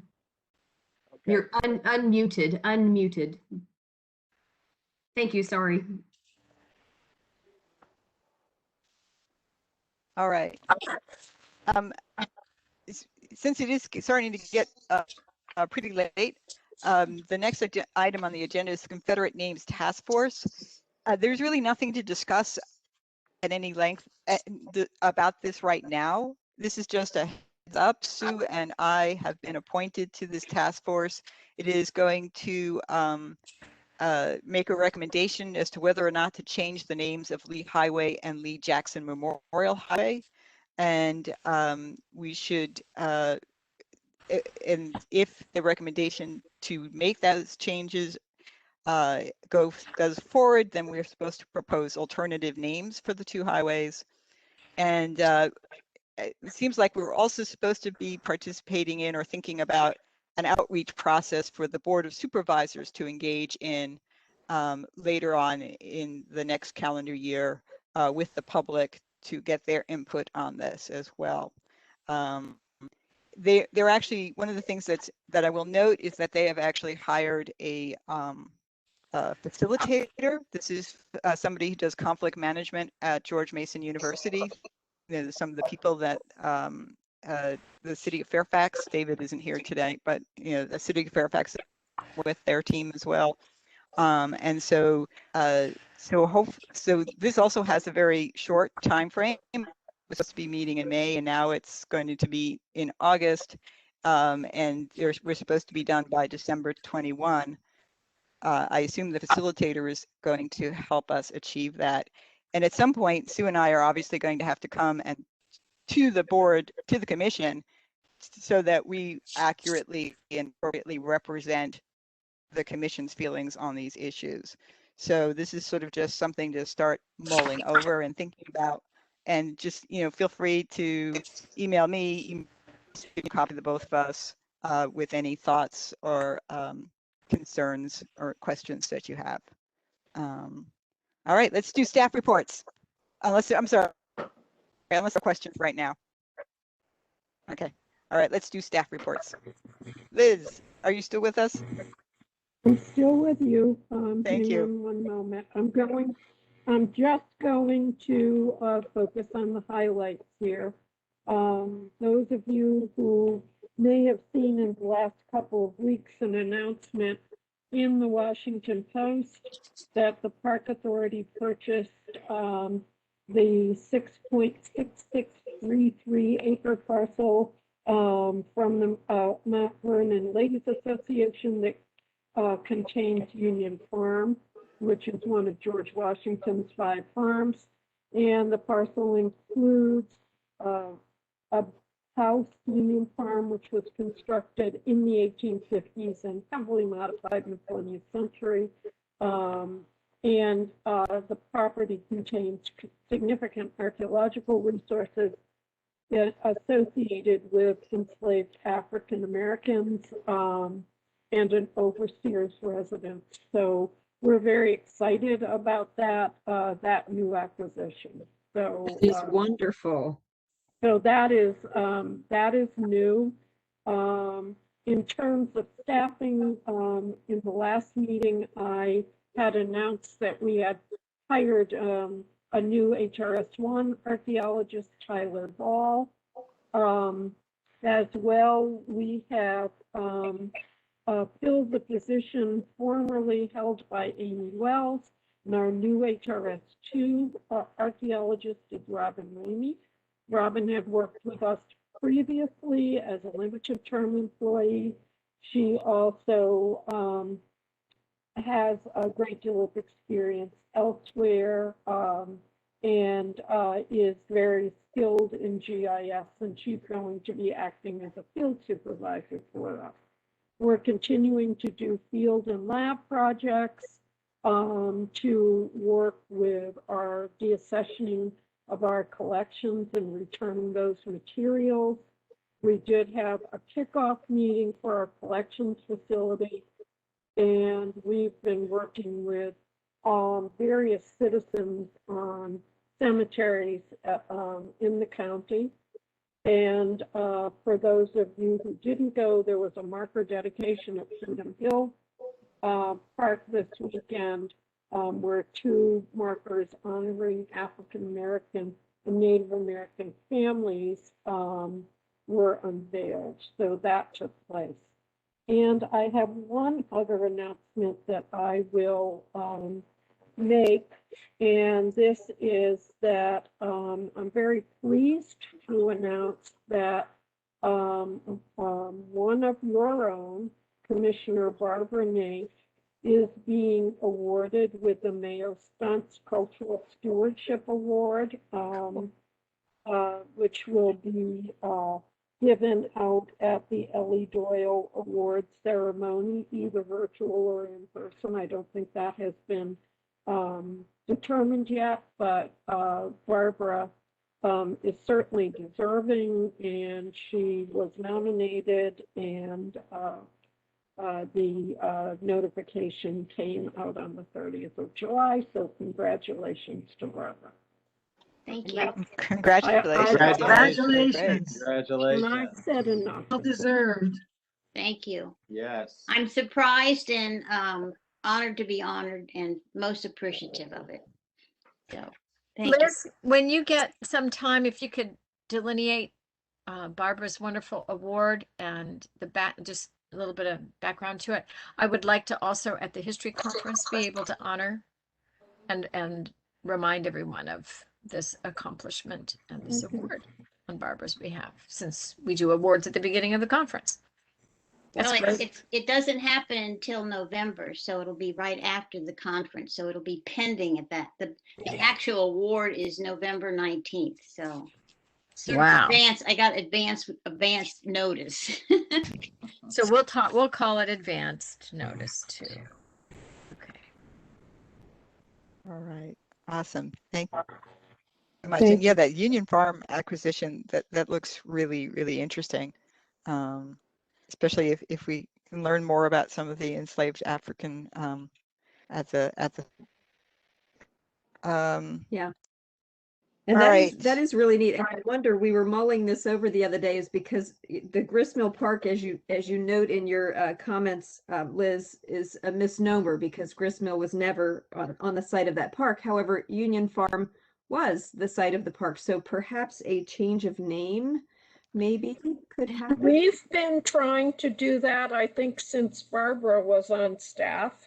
Yes. Which is a long time ago. I know that it had predated my arrival.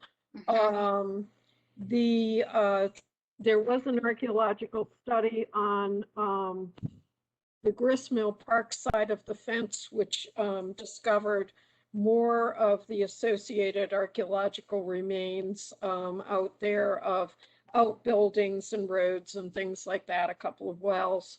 It was done in the late 1990s. And at that time, we had proposed that the name be changed. And then when I came on board in the early 2000s, it was proposed as well. And so, you know, I brought it up because I will be a member of the master plan team, and I brought it up to the person who is organizing that it would behoove us to change it. I think it would be great, and I will definitely support from my angle of things, you know, whoever I can influence to make that happen too. I think it would be great. Yes. Yes, yeah, let us know if that we can do to support you on that. All right, let's move on. Stephanie, thank you for hanging in there with us. Heritage Conservation Branch report. Absolutely. Can you all hear me? Yeah. Oh, perfect. So for the Heritage Conservation Branch updates under Museum Collections, the Museum Collections Artifacts blog for July highlighting an ice grater was posted. The Museum Collections Manager attended the construction documents kickoff meeting for the collections facility on July 19th. The Museum Collections Manager also attended the Virginia Association of Museums focus group for collections and exhibitions as part of VAM's initiative called Community Conversations Facing Challenges in the Museum Field. Under operations and maintenance projects, repair and maintenance work by AP Construction for Ash Grove's historic brick kitchen will begin this month. Archaeology work on site was completed. For volunteers, HSVC, the next HSVC event is scheduled for Saturday, August 14th at the Stemson House in Lorton. And I don't know that I see Bob on the call here. Should I dive into resident curator program updates as well? I think he's on audio. He's not visible, but Bob, you're here, right? You can read it. It's okay. Go ahead. Oh, okay. For resident curator program updates, we got quite a bit tonight, so I'll hit the highlights here. Service Source, the resident curator for Elmore Farmhouse, submitted its special exception application for approval of its nonprofit use at the property.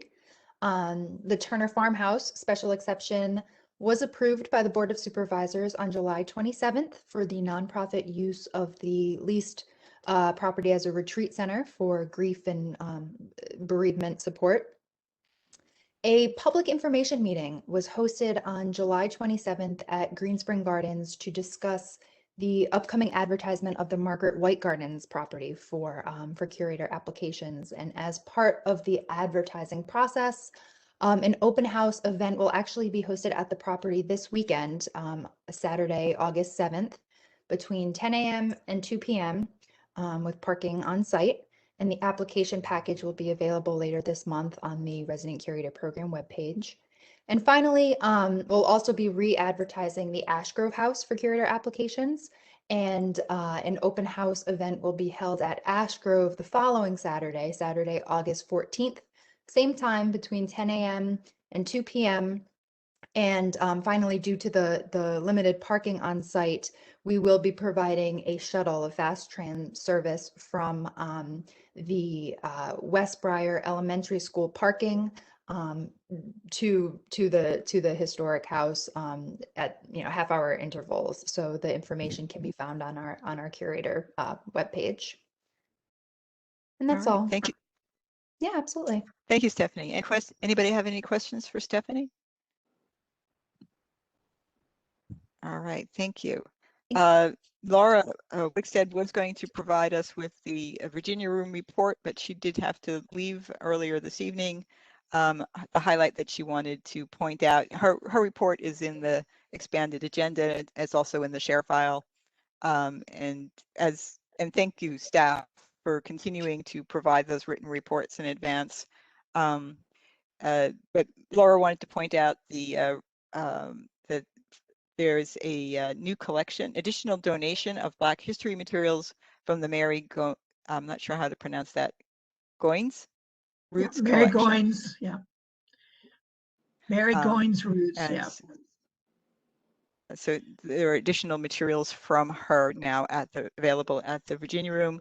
And Laura and Chris also met with County Archives and Records Management Branch to better coordinate with them. There's also a nice little story about a Georgia researcher, but I'm going to skip that. Denise, would you like to give your report?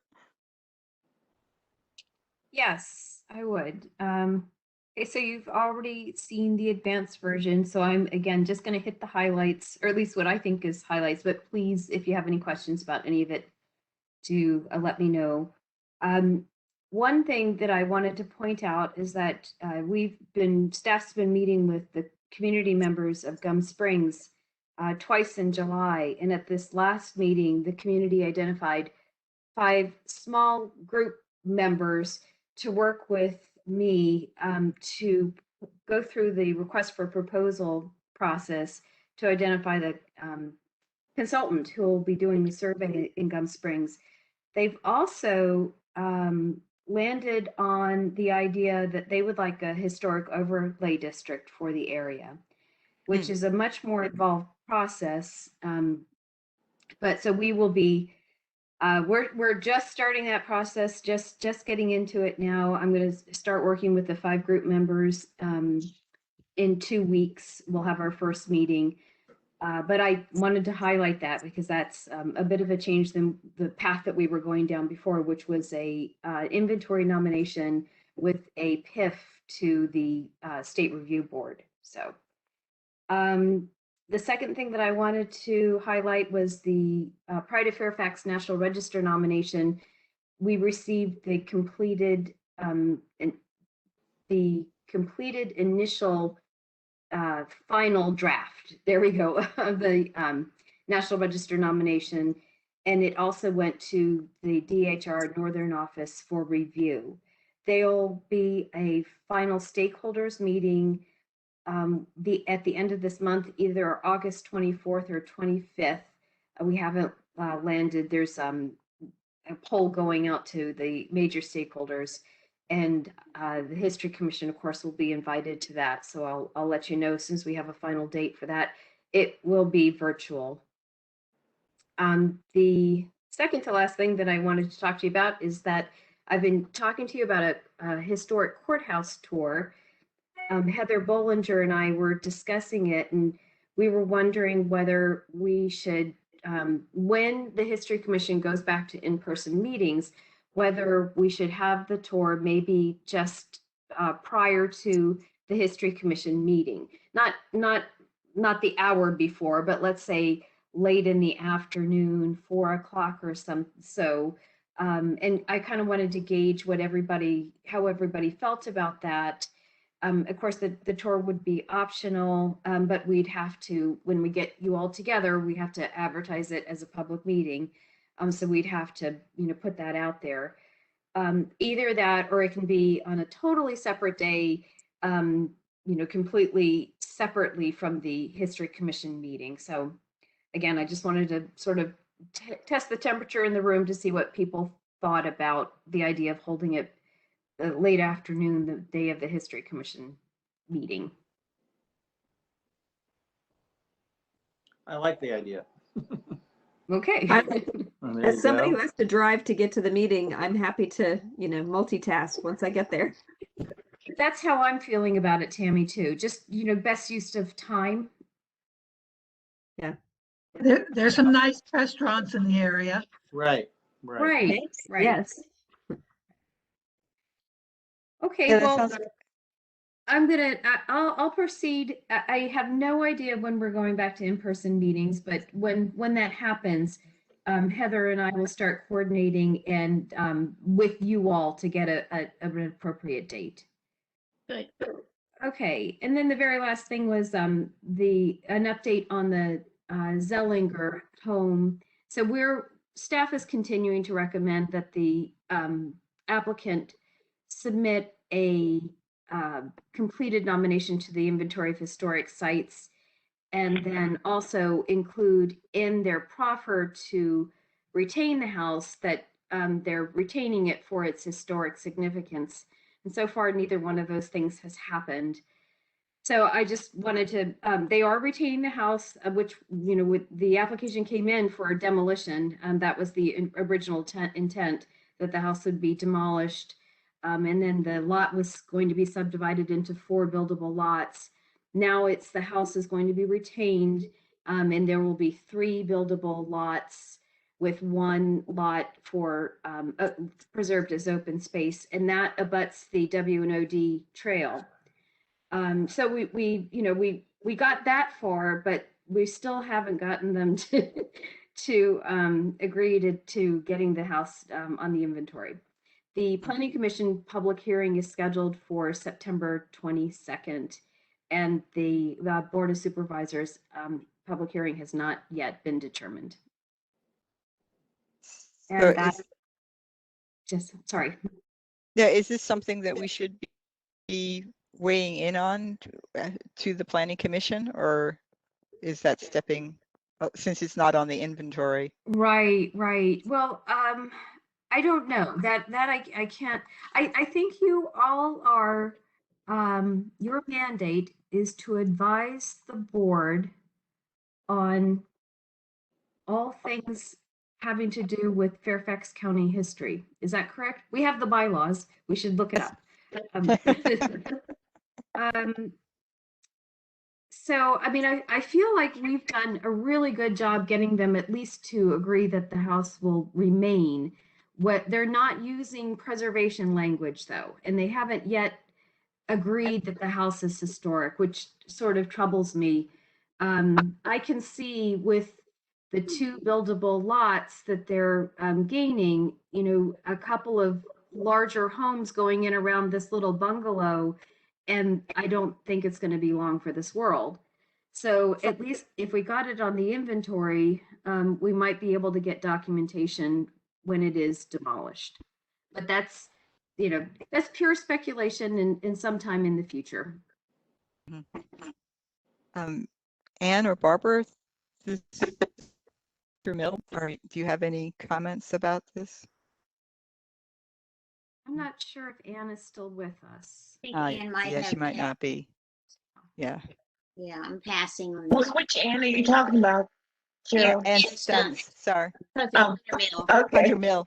Yeah, it's All Hunter right. Mill. Hunter Mill. All right.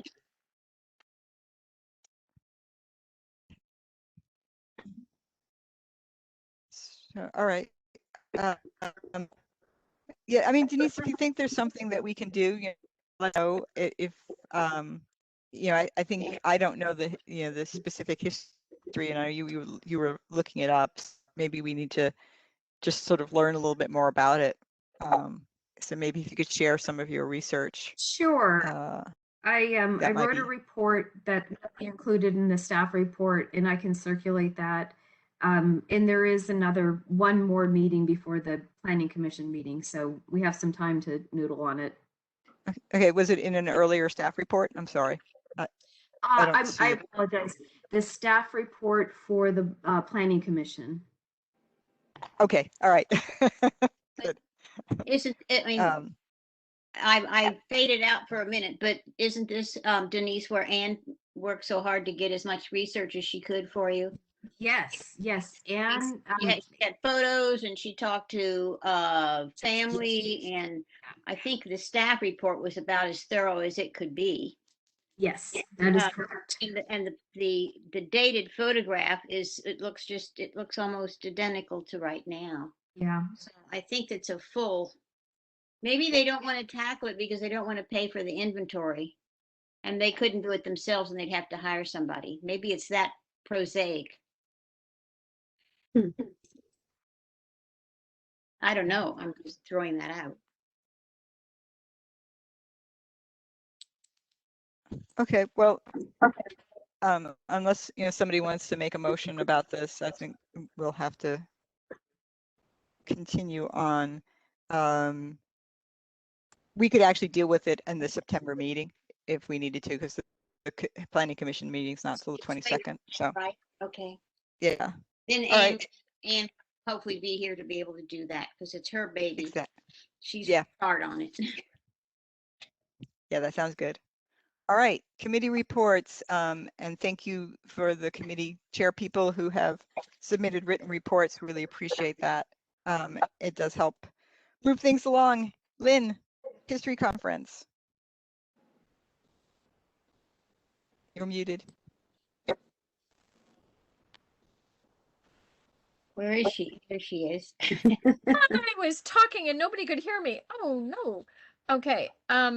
So we met a week ago tonight, and I'm just going to try to give you the highlights here because thank you, Elliot, for merging and putting the report that I sent you in the documentation for tonight. We launched our meeting with a discussion of, now that the Delta variant has raised its ugly head, that we will likely move into the next few weeks and possibly months with some altered public required patterns for masking and vaccinating and all of that. And I have delineated that out in the report. One of the things that we, of course, need to really respect is what the city of Fairfax's protocol is at this time, but at the time we get ready for the conference, I'm sure Sherwood is going to follow suit on that. So, David, any thoughts on that? Because I did kind of single you out in that letter. Do you have any idea what? Here.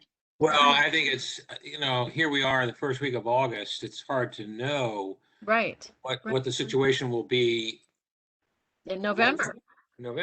Basically 3 months from now. But I mean, if they were to become very stringent, I don't know how quickly. Putting aside the facility, I mean, we just have to be very nimble in terms of how we pivot to perhaps doing it virtually only. But the city isn't going to. I mean, if it becomes draconian, the city is not. I don't believe would ping us in any way. I mean, it would just be the consequence of whatever. And then the city takes its cues from the Fairfax County Health District, of which we are a part. Sure. And the Fairfax Health District, of course, takes its cue from the Virginia Department of Health. I will say that there is an organization, without getting into too much detail, the Northern Virginia Regional Commission, which consists of all of the jurisdictions in Northern Virginia, and the commission has been meeting every Monday at noon to discuss that very question about where are we. Okay. And so I'm going to monitor it closely and keep in touch with you as the chair of the conference committee. Okay. All right, wonderful. So, and I knew that we would have that positive, clear communication too. So thank you, David. The other thing that I wanted to definitely bring to y'all's attention is we talked through the budget. And so, Barbara, this will be an important piece for you to have. So you should now have it in the information packet that Elliot put together, because I put it out to the committee the other evening, or last evening, I think the night before. Anyway, very quickly, just some projected revenue. Looks like we'd be at 1,820. Total expenses would be 3,370.60 cents, up a bit from our 2019 budget, with a projected cost to the commission of $1,550.60. So since we have some sense of that, I'd like to put a motion out so we can be ready to work against that that we use that $1,550.60 as a targeted cost to the commission. Obviously, as we get close to the date, that could change. So that, could I have a second to that motion that the commission look at that? I second Jordan. Okay, thank you, Jordan. All right. Any discussion, commission?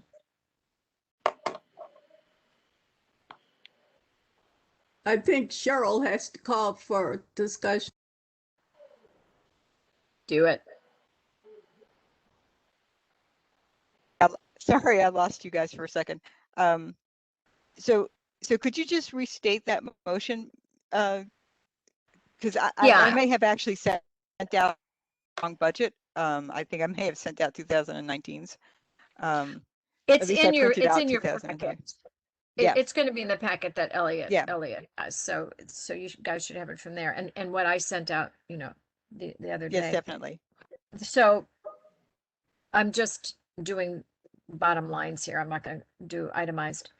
Our projected expense total would be $3,370.60 with a projected income of $1,820. And that's looking at maybe 65 attendees, 10 exhibitors, 3 authors, which would leave a cost to the commission of $1,550.60. And I do know that there's some carryover from the last conference, but I wanted to make sure that $1,550.60 is what the commission could look towards as being approximately what the cost would be for us to do the conference this year.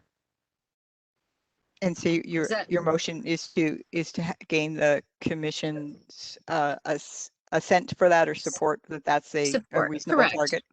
Okay. Yeah, for the 1,550.60. Was that clear enough, Esther? I'm sorry, I get worried. Yes. Okay. And Jordan did second. And Jordan did second. So yes, any discussion? Thank you for clarifying for that, Lynn. I just missed it. So thank you. Just from Mary, I know that it seems like every year we have some unexpected expenses. Is there a way you considered like just saying up to $2,000? So you wouldn't have to come back with other motions? I'm happy to modify the motion to take it up that high and then be pleasantly surprised in the end. Committee members, any other thoughts on that? I'm happy to do that. So that we are coming to the commission then with a request not to exceed $2,000. I think that's a good idea.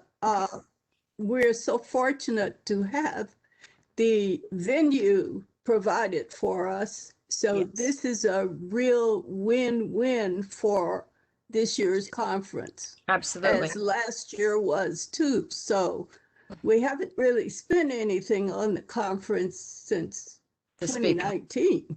Correct. And thank you again for that, David.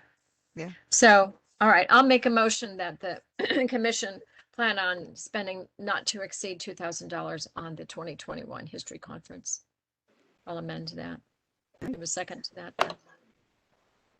I second. Okay. All right. You want to call a question, Cheryl?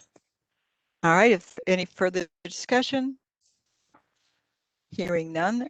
All those in favor, say aye. Aye. Aye. Any abstentions or opposition? Hearing none. Motion passes unanimously. Okay, so awesome. Thank you. I'm happy to hear that. I've got a couple more things to say here. I do want you guys to hear, and Esther worked really hard with Jason's Deli on this to make sure that they are COVID oriented and as sanitary as possible. The continental breakfast would include in a bag 1 blueberry muffin, 1 fruit scone, and a cup of fruit, and not an overabundance of orange juice. Thank you, Barbara Nace, for that one. The deluxe box lunches. Assorted meats, turkey, ham, roast beef, chicken salad with pineapple and almonds and tuna salad with eggs, served on assorted breads, croissant, wheat bun, focaccia, and organic wheat wraps with assorted cheeses. All sandwiches have lettuce and tomato and come with a cookie, pickle, and condiments on the side, all in a box lunch. So I'm pretty excited about that too. I think we're actually going to continue our tradition with keeping people well fed. Because the committee has worked so well so far in getting an agenda, a budget, looking at some what if issues and planning for a hybrid conference this year. I have suggested that we take the month of August off and not meet again until September 30th. Any committee members that would like to meet in August, please let me know. Because I could change that, but I have a funny feeling you just as soon wait till September, right? I second the motion. Okay. Yes. All right. Okay, Cheryl, you can do your thing. All right. Okay, so I think everybody's Thank in you. favor of that, right? Okay, so Well, we're good on yeah, that. that's it. Okay, and Denise knows that, and of course, we don't know what our meeting schedule is going to be like by then. All right, let me segue real quick into awards. The awards committee, I'm pretty sure everyone can meet. Jordan, I hadn't heard from you on the 12th of August at 7:30 to do a WebEx meeting. It'll be a short meeting. We just need to talk about basically 2 awards and then some thoughts for the future. I can do it. I can do it. You can do it? Okay, Yeah. I know Steve is good on it. I know Elise is good on it. I'm good on it. Okay, so Denise, yes, we'll make that WebEx, at least I think go for that at the moment. The awards, there's been 2 people nominated for awards, and with a great deal of wonderful reflection and passion about our awards this year. Jeff Clark is one. The documentation that Ann Stunts put together is just absolutely amazing. Absolutely amazing. I wish we could do more, actually, to honor some of these people. And also more Keeney, am I saying her name right? For the Ona Judd Award and everything that was associated with that and helping the students. Those are 2 people that have been put forward as nominees. And since the committee has not met yet, I will not do an associated specific award with either one of those. But I'm very happy to hear that. And I believe next year we'll probably also try to include Brian Heinz in a potential award. What's nice here is that we're honoring teachers, but there's some wording in the awards reality that we really need to be careful about giving monetary awards to people that are doing work they would be doing on the job anyway. So that's it from the awards committee. All right, anybody else I left out? Anything I left out? I need to add in? Okay, thank you. All right, thank you so much. Okay, African American History Inventory, Phyllis. Thank you. The AAHI met July 13th, and there were 13 in attendance. And the main thing that we did was we reviewed the information for the format for templates, and then we set some dates that the templates would be completed by October 29th. Editing and formatting would be done in November, and we would bring the final to the commission, full commission, on December. And our next meeting is scheduled for August the 10th at 2:30, and we will be discussing not only the format for a database that we would use, but also reviewing our deadlines. And that's it. Thank you. Some Thank exciting you. things. Yes, it's really, really exciting project. Gretchen, and I'm sorry, I seem to have accidentally left Mary Lipsy for Gretchen there, but Gretchen, you're actually here, I think, or did we lose you? So Gretchen did have to run, but she sent in, she emailed her 250th report. Is that where you are, Cheryl?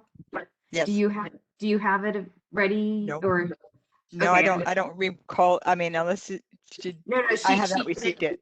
No, she did it like 10 minutes ago. Okay, I yeah, don't, no, I'm happy to give the report if you would like. thank you.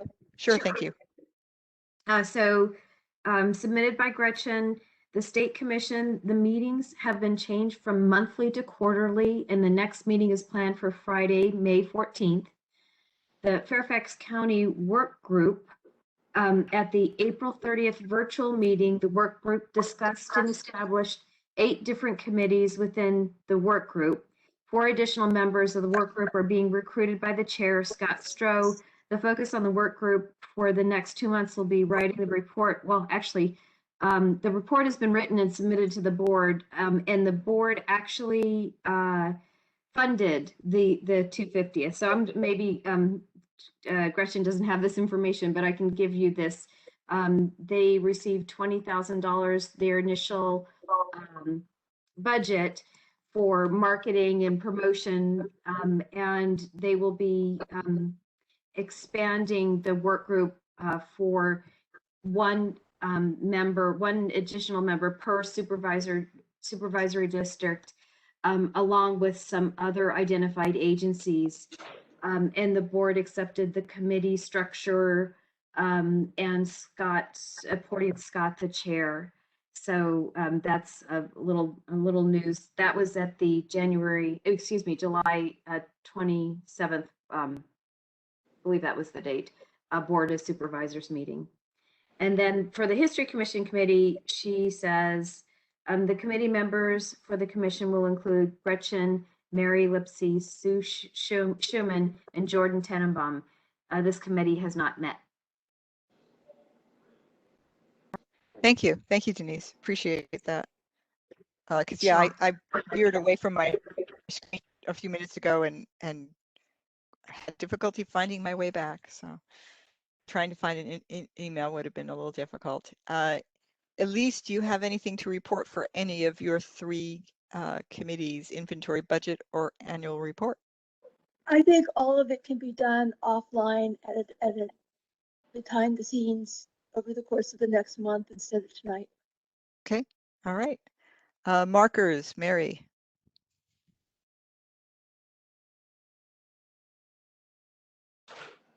Mary, you're on mute, I think. Sorry. The James Lee Elementary School marker poll is in, according to Barbara Peters, so that's progress. Pleasant Grove marker is still awaiting approval for land permit from VDOT. The Carrollton marker is ready for replacement, but we found out that in this case, we pay for the entire cost, including the installation. And the county contractor submitted an invoice of $895, which includes removal of the old marker, disposing it, replacing the new marker in. In February, I made a motion on February 3rd, if you want the page number of the minutes, it was on page 11 and 12, to approve 2920 for this removal, etc. And it is $315 short of what I thought it was going to be. So I would like to make a motion that the History Commission approve an additional $315 for the removal of the old Carrollton marker and the installation of the new Carrollton marker, which has improved text on it. This is Esther. I second the motion. Any discussion? Hearing none, proceed to a vote. All those in favor? Aye. Aye. Aye. Any abstentions or opposition? Hearing none, the motion passes unanimously. There you go. Okay. I need to work with the FMD again and get a firm cost of the, I know what the installation's cost is, and it's guaranteed for the rest of the year, but I have some questions about who's paying for what. in terms of when we put markers in. So I may be coming back to the History Commission in September and asking that we budget for more, because this $895 is more than we used to not pay for installation at all, but it is more than we anticipated for the installation of the markers. So I want to work that out with Natalie at FMD, and I will do that and get back in September if there's any changes that need to be made. That's good. All right. Okay, thank you, Mary. Any comments about cemetery preservation? Just working on with various groups in cemeteries, getting ready for Eagle Scout projects, etc. So nothing more. All right, thank you. That's nothing different, let's say. Okay. All right, thank you.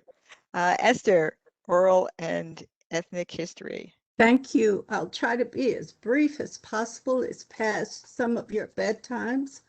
Yep. The committee met on July 15th, and we went over the purpose of the committee and the projects that we have, because we have a new member in SUBI. The projects that we discussed, first of all, is the oral history project that is going along now. We've had 3 interviews conducted, and at that time, it was difficult to locate the former supervisors, but I'll give you a progress report after I finish this. It's hard to locate them because they are retired, and some of them don't want to be found. Right. So I'm using every avenue to try to locate them. We have a project on the books that we had talked about some time ago, citizen participation, in that we interview a senior citizen or 2 and set up training for those in the county to be able to conduct their own oral history projects.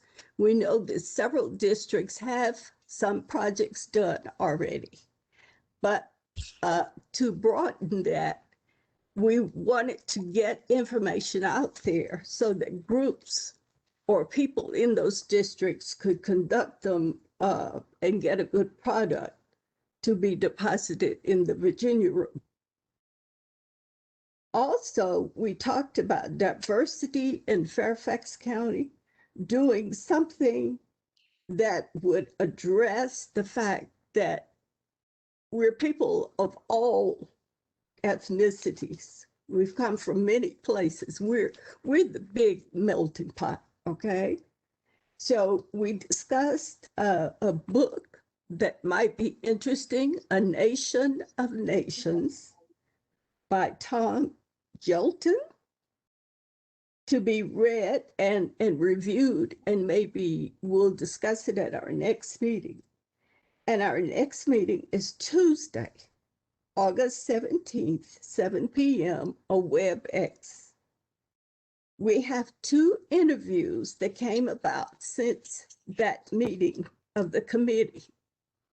And I'm proud to say we finally got Dana Kaufman, and Ann Barnes is going to interview him. And we got Kate Hanley. Lynn Garvey Hodge is going to interview her. And those interviews will take place on August 25th. And we've confirmed with both of them, so we're good to go on that. I'm still trying to locate a couple of people, and Jerry Highland is just going to have to be put off until another time. But Joan Du Bois is one person that I've been trying to locate, and Carol was trying to help me with that. So I don't know how much further that will go with the retired supervisors, because they have their lives too. And some of them really don't want to be bothered. Otherwise, the projects are going nicely, and we'll look forward to the next meeting on August 17th. That's my report. All right, thank you. Anybody have any questions for Esther? All right. What time is the meeting on the Oh, sorry. 17th, Esther? 7 p.m.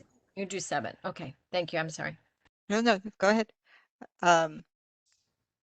Bob, do you want to make any comments about resident curator, or should we just continue on to, actually, if Anne is not here, and Anne, Stephanie covered it. It's okay. okay, great. Thank you so much. All right. And Ann Barnes, I assume we don't have anything other, we've gotten the bylaws done. We can talk about the next round some other day. Next round of changes. And advocacy and stunts, I think, is not with us in the meeting at this point in time. So we'll put that off unless somebody has a comment that they want to make with regard to advocacy. At least ARB liaison. ARB has been quiet the last few months. We're taking August off. I will give you a written report for the next meeting. Okay, thank you. David, did you want to make any comments about Fairfax City? Yes. The city has a historic district in a historic downtown, and this historic district was placed on the National Register in 1987. So it's been 34 years. At the time that it was placed on the National Register, wrong camera. At the time it was placed on the National Register, there were numerous buildings in this district that were less than 50 years old. Now, 34 years later, a lot of those buildings are in fact much older than 50 years, some of which may be considered contributing elements to the district. So we hired a consultant. The consultant has briefed the city council, and later this fall, we're going to take action to resubmit the documentation to the National Register.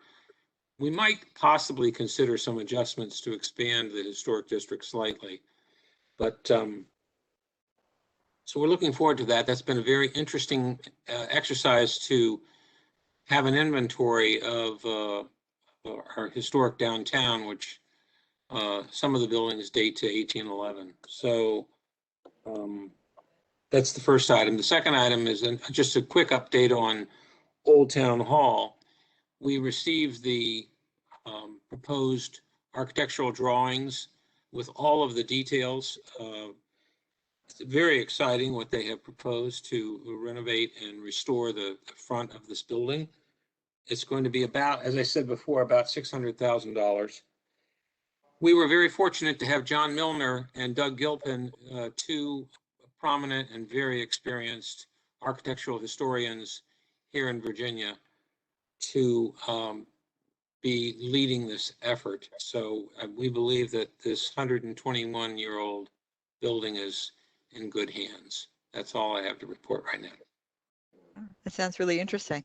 And it's kind of interesting to think of historic districts aging and needing to be revised. I'm going to start with an apology, Sue. I'm sorry that I haven't gotten back to you. Do you have anything that you want to address to the commission? About the website? Yes. So thanks to Steve and others, we are up to speed on posting the minutes. So we hosted March, April, May, and June. So we are up to date on that. And I don't know if Lynn covered it while I stepped out for a second. We have the save the date for the history conference, the flyer up. So that is. I did not. Thank you. Okay. Well, that was good work from the team, and so many of you, Esther, I guess you and Esther, I have reviewed the History Commission website word by word, link by link. And the good news is it looks pretty good. There are some minor correction, updates we need to do, like updating some dates here and there. The major thing I think we can work on is to have a better organization of the information of the material, a more logical structure. So hopefully by the time the next meeting comes up, we should have more to say on that. Yeah. I do want to talk to you about that. So we'll offline. Yeah. I will set that up. I apologize for not getting No, that's okay. back to you more quickly. All right. All right. Thank you for your report, Subi. Sure. All right. Do we have any announcements? Yeah, real quick. Sure. I'd just like to mea culpa to Lynn, my partner in crime, about my inability to make some of the meetings recently. I have been busy, very busy with the Advisory Council on Historic Preservation, serving as their acting chair. In that regard, this Monday, I participated in a signing ceremony for the semi-quincentennial Memorandum of Understanding at the Library of Congress, the Great Hall of the Library of Congress, and the National Park Service, Archives, Smithsonian, and a number of other agencies participated in that ceremony. On Friday, I will be going to the White House to participate in the White House Conference on Native American Affairs. So very, very busy. Yeah, so a lot of activity. Exciting. Yeah, very exciting. And again, my apologies, Lynn, that I haven't been able to contribute as much as I would like to, but we do the best we can. And they'll have a permanent, I'll go back to being vice chair, and they'll have a permanent chair probably in October. So that's it. Yeah. Meanwhile, have fun. Yeah, will do. Just in time for the conference. There you go. Yes, Yeah. right. I have a couple announcements if this is a good time for that. Thank you to Gretchen Bulova. I have been asked to be at the Lyceum on the 26th of August, which is Women's Equality Day at 9 o'clock in the morning. Mrs. Robert Walker will actually be there, not me, and adding a little bit of color and flavor to that event. And then also on the 29th, the 29th, I'll be at the Lucy Burns Museum over at Lurton at the request of Alice Reagan. And actually it'll be Mrs. Robert Walker that'll be there at 2 o'clock in the afternoon. So a good month for women's suffrage. Yay! Excellent. That's good. Okay. Mary. On a very hot day, Chris, my husband and I went to the dedication of the howitzer cannon. It was a 3/4 mile hike one direction, and we didn't make it all the way. It was extremely hot. There were lots of people there. We saw it from afar and took some pictures, but the Park Service did a very nice job, and I saw Greg Wilson, who asked and gave his regards to the History Commission. So I just wanted you to know that it was a very nice ceremony. All right, thank you. That's great. Anybody else? Tammy. I have an intersection of my work life with my volunteer job. As some of you know, I work for an estate sale company, and our next sale is going to be at the boyhood home of Robert E. Lee. So the Potts Fitzhugh home in Old Town. And so it'll be interesting. So we're going to have an estate sale out of there. So, but anyway, I just thought it was an interesting, and it's a great working for an estate sale company. These things happen periodically. Neat. All right. Anybody else? Does Steve or Carol? I'm trying to think if there's anybody else who's still on phone and can't raise their hand. Do you have anything to contribute in terms of announcements? So. All right. Okay. Anybody else? Any last chance? All right. We are actually going to adjourn before 11 o'clock, which is, I think, an accomplishment for tonight.